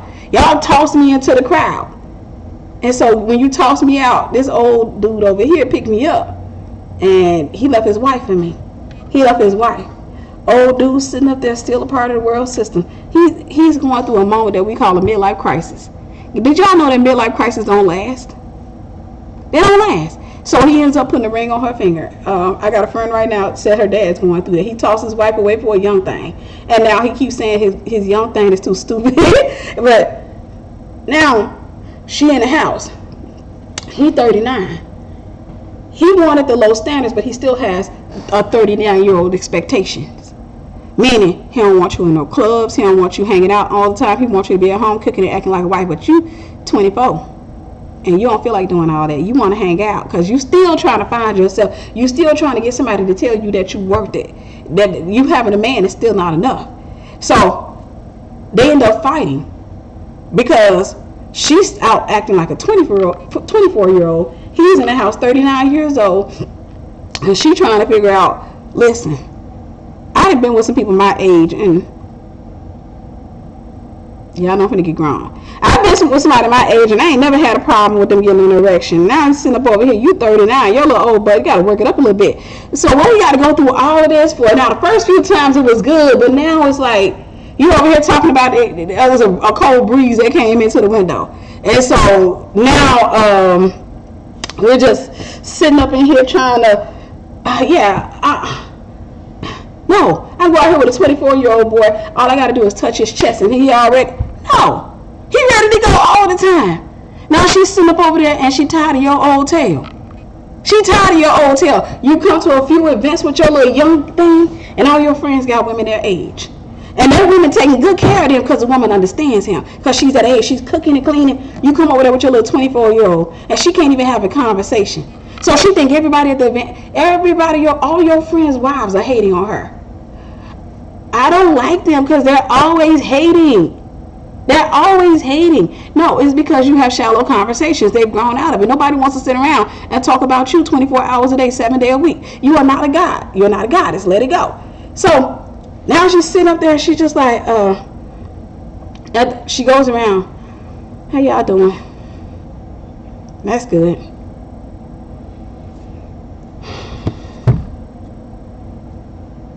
How long does this usually take? 3 hours.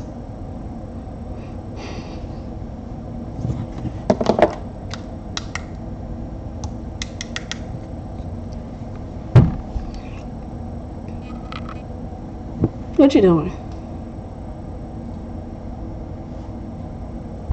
Girl, you already know. Bored out of my mind. You can come. Oh, hold on. Baby, can she please come? Baby, please. Baby, please, can she come? Because she's trying to reintroduce a system over there. She's trying to say, in my system, the world system out here, I'm ranked high. Here, I'm ranked low. I don't like this. I don't like this feeling of being humbled. I don't like this feeling of understanding that I ain't nothing but a human being, just like the rest of them. I don't like this feeling. No, put me back on my pedestal. Put me back on my pedestal. Stop trying to be involved in that system, guys. It doesn't work. It doesn't work. I'm trying to see if I got anything else on my notes that I think, the rest of this is just, whatever. I'm not worried about the notes. My goal today, my assignment today, is to help you to become sanely single. What does that mean? Stop putting yourself in the world system. Stop trying to decorate yourself like a Christmas tree, because Christmas trees get put up after January.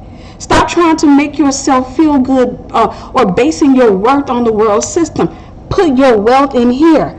When you put what you put in here, a man has to find. This right here is just a distraction. Put your wealth here. Put your wealth right here. He who finds a wife, a man who goes searching for himself. In the Bible, guys, listen, if this is good, if it's blessing you, I want you to sow a seed into Anointed Fire. Cash App Anointed Fire. Somebody put it up in there. If it bless you, because this is going to change your mind. Wherever you sow a seed, that's how you record a message in your mind, because it makes it significant for you. So for those of you who want to sow, put it up there. So Cash App Anointed Fire. Put your wealth right here. This is how you hide yourself. This is how you hide yourself. I'm going to tell you how to hide yourself. I'm going to give you 2 ways to hide yourself. 2 important ways to hide yourself. You hide yourself by putting wealth here. You learn the Bible. You learn, get as much knowledge as you can, learn. And then you set up boundaries. 2 ways. Thank you, Sister Tamara. 2 ways to hide yourself. I'm telling you guys how to hide yourself. This is how you are found by the right man. This is how you remain. This is how you get to a place where you're sanely single. You ain't insane. Like, I don't have to constantly keep changing for the trends. I'm 41. Guys, I would have had to change so many different times. You know how much bleach I would have had to use back in the time when fair skin was it? And then turn around, by the time my skin would have got yellow, I'd have been like that. I'm light skinned now, I'm light skinned. What are you talking about? Light skin's not in anymore. What? You know how many changes I would have had to make? Do you know how many? If you want, I'm telling you guys this with passion, because this is something God's laying on my heart strong. He's been dealing with me about it this week, and I've had so many women to reach out to her. I've had so many women to reach out to me about this. This is how you put yourself. This is how you stay sane, and this is how you get found by a man worth following. A leader is worth following. You don't want to end up with a follower. They are common. They're beautiful, they're common, and they drive nice cars. But they give their wives HELL. This is how you hide yourself. You get your, sorry guys. You change your mind. I'm always going to write it down. You change your mind and you set up boundaries. Yeah, I am going to write it down. Give me a second. You change your mind. You get as much wealth in your mind as you can. That means you read books, you go to church, you study videos, you learn one thing or more every day. You start slaughtering your flesh by getting wisdom, knowledge, and understanding. You change your mind, and then you set up boundaries. I'm going to put these down. Change, because I want to make this significant for you. This right here is what's going to cure your depression. This is what's going to get all of those suicidal thoughts out of your head. This is what's going to help to put you on a different type of spectrum where wives are found, not the spectrum where whores are found. There's a spectrum in the world for a whore. That spectrum dictates that a woman that's on that spectrum is constantly recycled. It's just men grab her off of there, they ride her a couple of times, and then they toss her back out into the crowd. And then they go back through the system just like this. Oh, she's pretty. Love to take her to the barbecue. You want to be my business? You want to be my business? Come ride me for a couple of times. Then they toss you right back out there. So, 1, change your mind. Number 2, set up boundaries. I want to make sure that you can see this. I have to pull this other thing up so I can make sure you guys can see this. Change your mind, set up boundaries. Change your mind, set up boundaries. Change your mind, set up boundaries. Change your mind, set up boundaries. I'm going to keep saying it. Change your mind, set up boundaries. Change your mind, set up boundaries. What does the boundaries do? What does the boundaries do? I'm going to show you guys a little demonstration.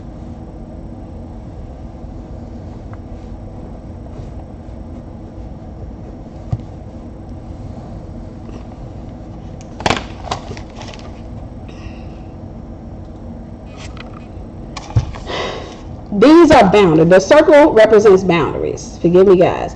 But the circle represents boundaries. Let's pretend that this is you. Your boundaries keep anything that are any man outside of your boundaries from having access to you. That's what boundaries do. So when you say, you can't kiss me before marriage, I'm not having sex with you, you set up a boundary. The boundary is designed for James 4:7. Submit yourself to God. Make sure they're godly boundaries. Submit yourself to God, resist the devil, and he will flee from you. The boundaries are designed to keep the man from accessing not just you, but accessing your heart, the most intimate parts of you. That's why the Bible says, guard your heart, for out of it pours the issues of life. You set up boundaries. That way, a man is constantly rolling around. He got your phone number, but he can't get to you. He got, he can call you, but he doesn't really have access to your heart. He doesn't have access to you like he wants to have access to you. Now, this is what boundaries do. This is going to bless you. This is going to change your life. Boundaries. Anytime I set up a boundary, and we got this dude right here. Now, I'm just doing stick figures for now. But we got this dude right here. Boundaries say he can't come to me. But there are some guys who will go past my boundaries. If a man goes beyond my boundaries, I want you to pay attention to the word boundaries. You see the word boundaries? What word do you see in the word boundaries? Let's understand it. Bound. That's double underlined it. The word bound is in boundaries. So anytime a man comes past my boundaries, that tells me that he's bound. That means that he's demonically possessed or upset, not obsessed, but he's, what is that word, God? Oppressed, demonically oppressed. But he's demonically oppressed. That lets me know a bound person doesn't respect your boundaries. You try to say, how do I know if he's the right man or not? Does he respect your boundaries? Set up godly boundaries. And if he doesn't respect God's boundaries are that he does not touch you until he's married to you. If he doesn't respect it, that means he's bound. And if you end up married to a bound man, he don't get favor. If he ends up married to a bound man, he's not going to become a good man just because he put a ring on your finger and you whipped it on him. He's going to still be bound. As a matter of fact, whatever you feed will grow, whatever you starve will die. So if I'm with a bound man, I've lived this. If I'm married to a bound man, every time I have sex with him, y'all ready for this? Every time I have sex with a bound man, even though I'm married to him, I'm only making his bondage greater. Because now he's bound. He thinks like a bound man. He thinks like a slave. So sex to him in marriage is supposed to get better. Little secret, guys. When you're married, sex does get better between you and your spouse because you start learning each other. You know, if you learn to master forgiveness, sex actually gets better because it's a psychological thing. Sex isn't a physical act as much as it is psychological. And so if I'm sleeping with a bound man, the better it gets, the more bound because he's just like, in sex, you will always discern that there's another level that I can't attain, but I haven't gotten there yet. Like, this was good, but man, I want to take it to the next level. Then he gets to the point where he starts thinking that I have to go to the next level with somebody else. Not realizing that God will allow you to sense another level so that you will try to obtain it. You'll try to go, so you try to figure out, and you start realizing at some point that it's not, I don't get to this level in sex with my wife or with my husband by whipping it on them. I get to this level through communication. See, if I keep on going into the bedroom trying to whip it on him, I miss the mark. So if I get to the bedroom, I go in there with my husband, I got my little snatch waist. I done did everything that I'm supposed to do. And I get up in the bedroom with him and I throw him up against the wall. And I'm like, you know what? He wants somebody to dominate him today. So I'm going to dominate the crap out of him. It'll be good sex, but it still won't satisfy that. He'll still feel that he'll sense that new level. If I go up in there and I'm like, no, I'm going to be a soft butterfly today. Because yesterday was a little bit rough on him. Yeah, he still got scratches. So I'm going to go into the bedroom with him today. And I'm going to be a soft little butterfly, little kitten. And so I'm going to put little bows in my head or what have you. And I'm going to kind of tap into his pedophilia or what have you. And I go up in there and I'm his soft little respectful butterfly. He had fun with me, but he still didn't get that. Because it wasn't about what we did in the bedroom. In the world, they don't have the kingdom. So they don't understand. It's not about what we did in the bedroom or how we did it in the bedroom or what tactics we employed in the bedroom. We still can't reach that level. That level comes as a level of intimacy. Intimacy means to know. That level comes to us communicating, not just with one another, but with Christ.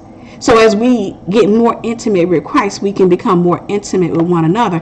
And that's when we start getting and going to new levels in our sex life. That's when we up in there like, I ain't have to do nothing special.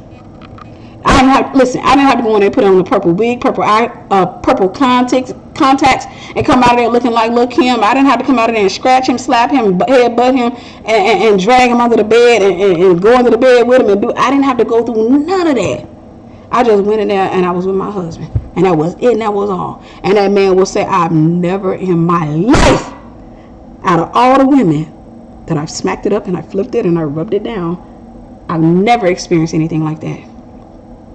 Never in my whole life. Why? Because in his life he was searching carnally for a wife. But he who finds a wife, he found favor. And favor is all over the place. It ain't just in your money, but that's going to be in your bedroom too. He found favor. That's the type of favor that'll make that man sit up there and be speaking in tongues. That's the type of favor that make him go back and say, you know what? God, I ain't leaving this woman ever a day in my life. That's the type of favor that means that if this guy ever became carnal in his thinking and he left his wife, he wouldn't be able to find you with nobody. He will go out here, get him a young butterfly that can be a little rough around the edges and turn into a moth in the bedroom, whatever she wants to, and he still wouldn't get it. And he'll be obsessed with you. Be sit up at the house with a little bitty young kitten up in the bedroom, and he still can't figure out why you can't get you off of his mind. And you 46 years old, you 50 years old, and he can't figure out why he can't get you off of his mind. You end up going to a family funeral where, let's just say y'all got a mutual, somebody in the family, what have you, y'all mutually connected to that person. You end up going to a funeral. He over there with his little butterfly. She got her little church fan.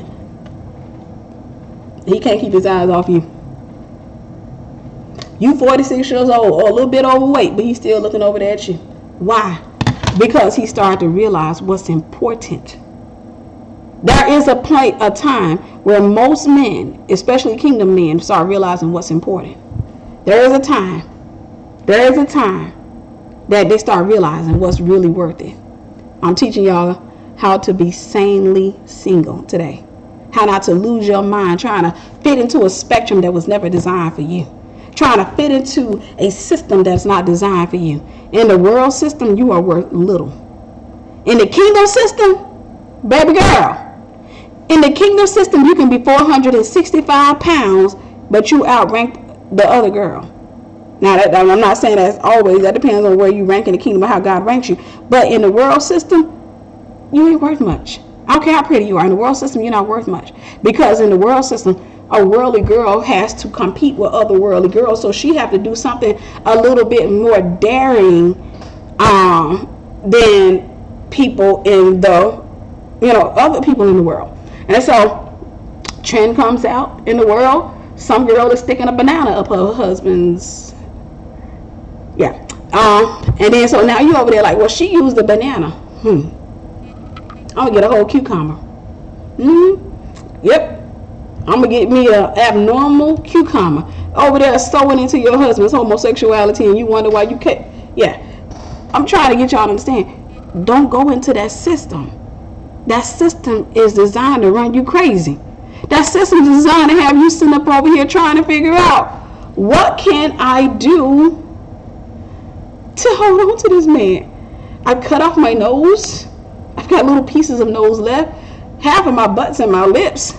What am I going to do? What? I don't know. What can I do? That system, you'll never be good enough. You'll never be good enough. In that system, you will never be good enough. You will always have to change with it. So don't worry about that. I'll talk about that in a second. In that system, and you're talking about, I'll go ahead and answer that. She said, I live in the UK, and most of the Christian guys I know and couples at my church met on internet dating. What advice do you have women who don't want to internet date? Stay put. Learn as much as you can. Get wisdom, knowledge, and understanding. Meditate on the word of God. Spend time with God. Meditate so you can familiarize yourself with God's voice and then follow his instruction. He'll lead you where he wants you to go. He'll lead you. People don't realize this because in the world system, a Christian woman looks stupid. Like our way of dating, our way of courting, because we don't date, we court. It looks dumb. It looks like we're going to be single for the rest of our lives because we're in a house and we're not coming to all of the events. And then when we do come to the events, we're not walking around like we don't have 3 times of Vaseline on our breast. And we ain't got our breasts sitting up here, what have you, with our chins. The only thing that's parting our breasts is our chins. We're not sitting up there trying to look a certain way. And so in the world, we look like we're not going to be married. And guys who are in the church will look at us and say, and I'm talking about guys who still are subscribed to the world's way of thinking, will look at us and say, she nice, but man, she don't never get married. No, I was saying because she's just a little bit much, you know what I'm saying? Listen, if you subject yourself to that way of thinking, you might as well get back on the world spectrum. You hide yourself in the word. You study the word. You go to church. You go wherever God leads you. If you want to go to an event, go to an event. But don't be super religious. But just spend time with Christ. God will lead you. Get up and lead. Whatever God calls you to do, get up into your purpose. Get up into your design. Create. One of the things I post to my Facebook page is produce something. We were created by the Creator, therefore we are creating. We are creative. We should be creating something. We should be always creating something. This is the way that we express not just who we are, but who God is. Our expression is through creativity. You should be creating. Do you know how many women that don't even know what they should be doing, don't even know their creativity? They don't know what they are, or what gifts God or what talents God has given them, because they spend so much time ascribing to the world system that they're always in the mirror. And so if you tell them, hey, go out and do something simple, one of the things, like I got a mentorship program and I challenge the women to do a card game. They're creating their own card game. And so that's a good thing. But what it does is women who have never tapped into their creativity, it looks scary to them. Like, okay, I've done a few things, but I haven't really never tapped into that. So what am I doing? I'm trying to get them to tap into a vein that they are foreign to. This is a vein that really affirms who they are. It affirms their worth. Because when you start tapping into the vein of creativity, that's the vein that God or heaven speaks to you through. That's the vein that God starts to just really to help you to realize who you are and how powerful you are to him, or how beautiful you are to him. The masterpiece, this is the vein that he affirms your worth through. Whenever you start tapping into your creativity, you'll notice that a creative woman, she has a different standard than a woman that's out there and the only thing that she has is her pretty face and her body or what have you, or her charisma. You'll notice that a creative woman has a different standard because she's tapped into a different vein. And when you tap into that vein, nobody in the world or a religious guy in the church could tell me my worth. And you know something? That's fine. And I have to be above their understanding. This is what happens. You have to be so far out of their understanding that they just think, you know what? I don't think that girl gonna ever get married. Why? Because what they're doing is rating you according to the world system because they're not familiar with the kingdom system. That's fine. Leave them be, because that's not for me anyhow. I'm not trying to impress a worldly thinking man. I don't care if he got church shoes. I don't care if he got a tuxedo. I don't care if he can do the huckabuck in church. He can do the footloose. I don't care how many times he can do a backflip, or I don't care how many times he fall out at the altar. If dude get up and he's got worldly thinking, he ain't for me because he's a slave to a system that I got free from. And so I'm not interested in marrying a slave.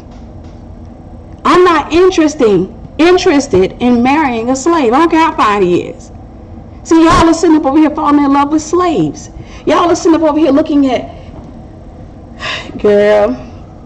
So he pulled up and he had a Rolls Royce, girl. He got them pretty lips like LL Cool J, and the dude is bound.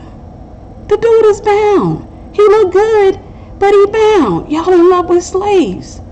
And the guy sitting up here and he takes you out. And you happy because in the restaurant you got the finest man there.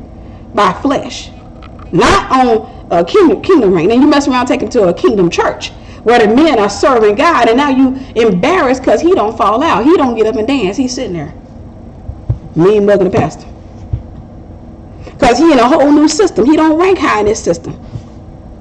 He don't rank high in this system. He in a whole new system. The pastor telling his wife how to think, or telling his girl how to think. Look at the pastor thinking.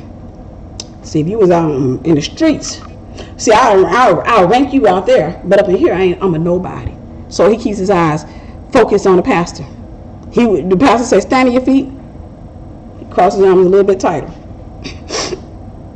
And you over there dating that thing, wasting your time, sitting there because he realized you brought him into a system where he doesn't rank very high.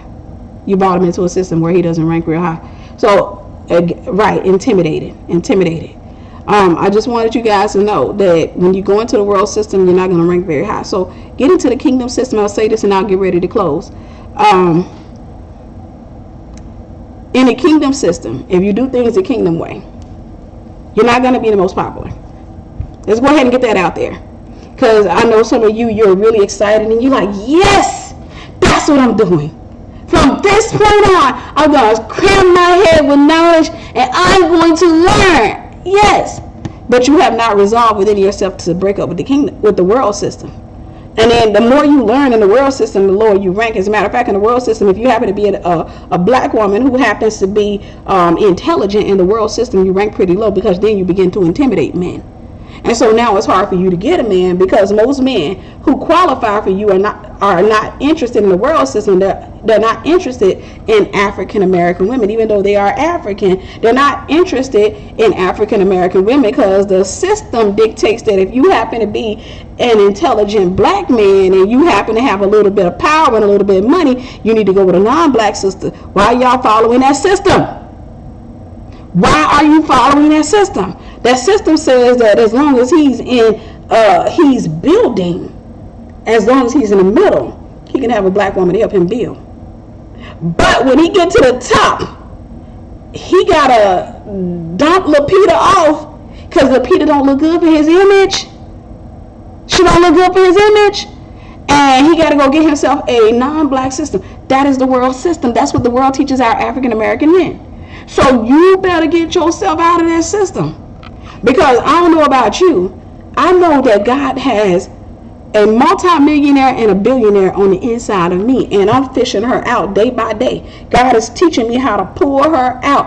I'm sitting here and I'm going through a process of pulling her out. I can't be married to no anybody, because if I was married to the wrong man, then what would end up happening is I pull her out, he get a taste of that wealth, it puts him on a different level, and when he get on a different level, all of a sudden he in the world system, sitting around in my wealth, which became our wealth the minute I said I do to him, and he's sitting around, and according to the world system, I don't rank very high. So now he want to take my wealth and go give it to somebody that looks, yeah, he wants my wealth to be next to a different type of woman. No, give me a kingdom man. Give me a kingdom man who sat back and said, you know what? I'm tired. I don't want to continue to do things this way. I don't care what my boys think about me. It is what the King of Kings and the Lord of Lords says. And I'm going to search for a wife. I'm not going to search for a woman. I'm not looking for the biggest hips or the smallest waistline. What I'm looking for is something, hear me, I'm looking for whatever assignment I have, because the first assignment that God gave Adam, besides after he had to name the animals, was he had to identify his wife. So let him identify you. Let that man get to a place in his growth in Christ Jesus where he can identify. He can sit in a room with models. He can sit in a room with all types of beautiful women. He said, some strange, I don't know what it is about that woman, but I'm strangely attracted to her.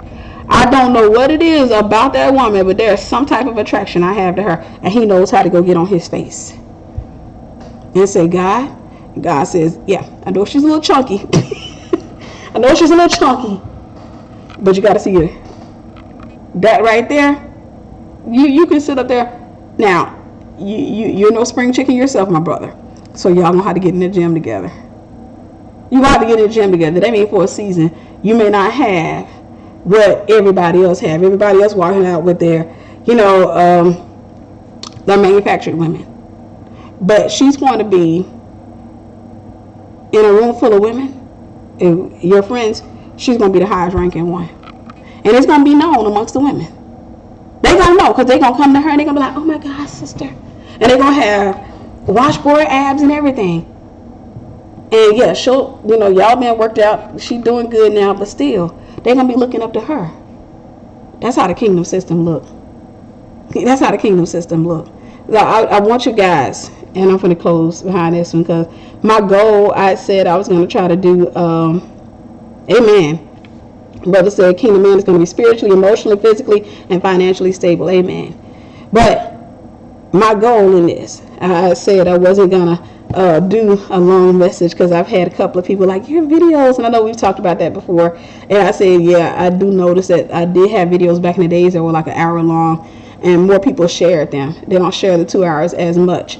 Now I'm not going to do a question and answers this time, because it'll make the video a lot longer. I may do a separate question and answers, but I will have to do a separate video for that, because I don't want this video to go over 4 hours. I don't want it to get to that point, because people get intimidated once they see 4 hours. Yeah, I do too. Some people do, some people don't. But I have been looking, and I've noticed that the ones that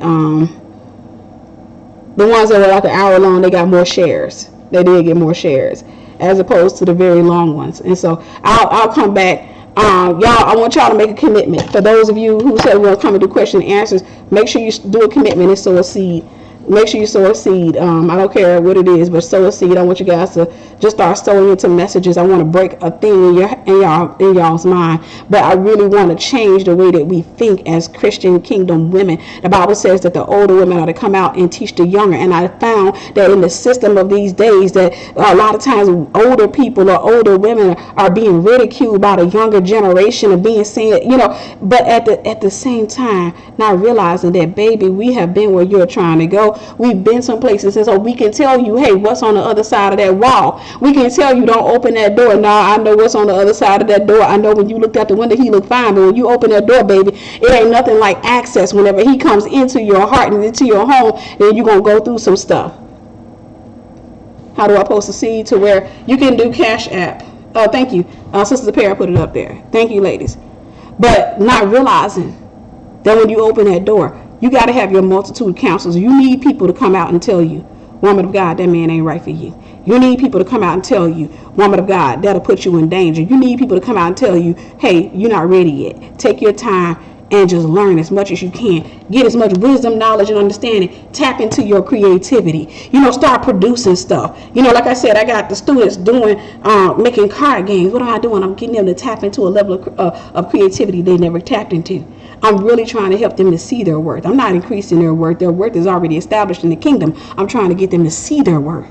And the ones who don't know their worth, the ones who, just rather stay in the world system, they quit the program because they don't understand those type of things. Because it goes beyond them. They're just like, oh my gosh, she's trying to work the crap out of me. No, I'm trying to work the death up out of you. I'm trying to kill all of that death. So anyhow, guys, and with that being said, I'm about to reopen this in about 3 minutes. I'm going to reopen so that I can come out and do questions. Thank you guys for sowing a seed. For those of you who are taking the time out to sow a seed, do me a favor. Make sure you share this on your Facebook page. If you haven't subscribed, make sure that you subscribe. Make sure that you subscribe. But I want you to share this on your Facebook page. We're going to change minds, change lives. I want you to share it and do me a favor. I want to see if I can I want you to tag at least 5 friends. Tag at least 5 single friends. If you're willing to do it, show me. Give me a show of hands. Show of hands. Put this on your Facebook page, and I want you to tag at least 5 friends. Because what I want to do, my assignment this season is really to get you to understand your worth as a woman, so that you can stop watching these live videos of men, religious men, and all types of guys coming out talking about, if you want to be my woman, saying. What do you think is wrong with women today? Well, Jerry, my thing is this. I feel like a lot of them, they say, okay, you say you're a prophet, but I don't want you to prophesy. Baby girl, I want you to make it clap. Get that carnal man out your phone. Get him. Hey, lose my number, dude. Lose my number and go somewhere and die to yourself. Because at the end of the day, when I turn 55 years old, you ain't going to be thinking about clapping. You're going to be thinking about who's going to cast out these demons, who's going to cast out these bills. At the end of the day, you're going to need something different. That's your youth speaking. That's your youth. That's the foolishness of your youth speaking. But you're going to grow up at some point in time. Stop trying to get with somebody who has not matured right here. Stop watching things where you find a bunch of buff men sitting around talking about, and they making their chest jump. No, man. And some of y'all want a little bit of mixture. That Babylonian practice. You want somebody who is worldly enough to slap a Negro, but kingdom enough to speak in tongues. So you sitting up here looking and you want this old oiled up fine man that still got them hands that sit there and he's speaking in tongues. You don't even realize you're dealing with somebody who's bound. Y'all got to stop being attracted to bound people. But in order for you to stop being attracted to bound people, you have to get free yourself. Bound women are attracted to bound men. Free women are attracted to free men. Anyhow, I'm going to close this out. We're going to get ready to do a question and answers. I'm going to close this out and I'll come back in 2 minutes, guys. I'm not going to be able to be on here very long. I'm going to try to give you guys 30 minutes to an hour for questions, but I do have to walk Mr. Man before it gets dark. All right, I'll be back on in 2 minutes. Y'all make sure y'all commit to coming back in. All right, God bless y'all.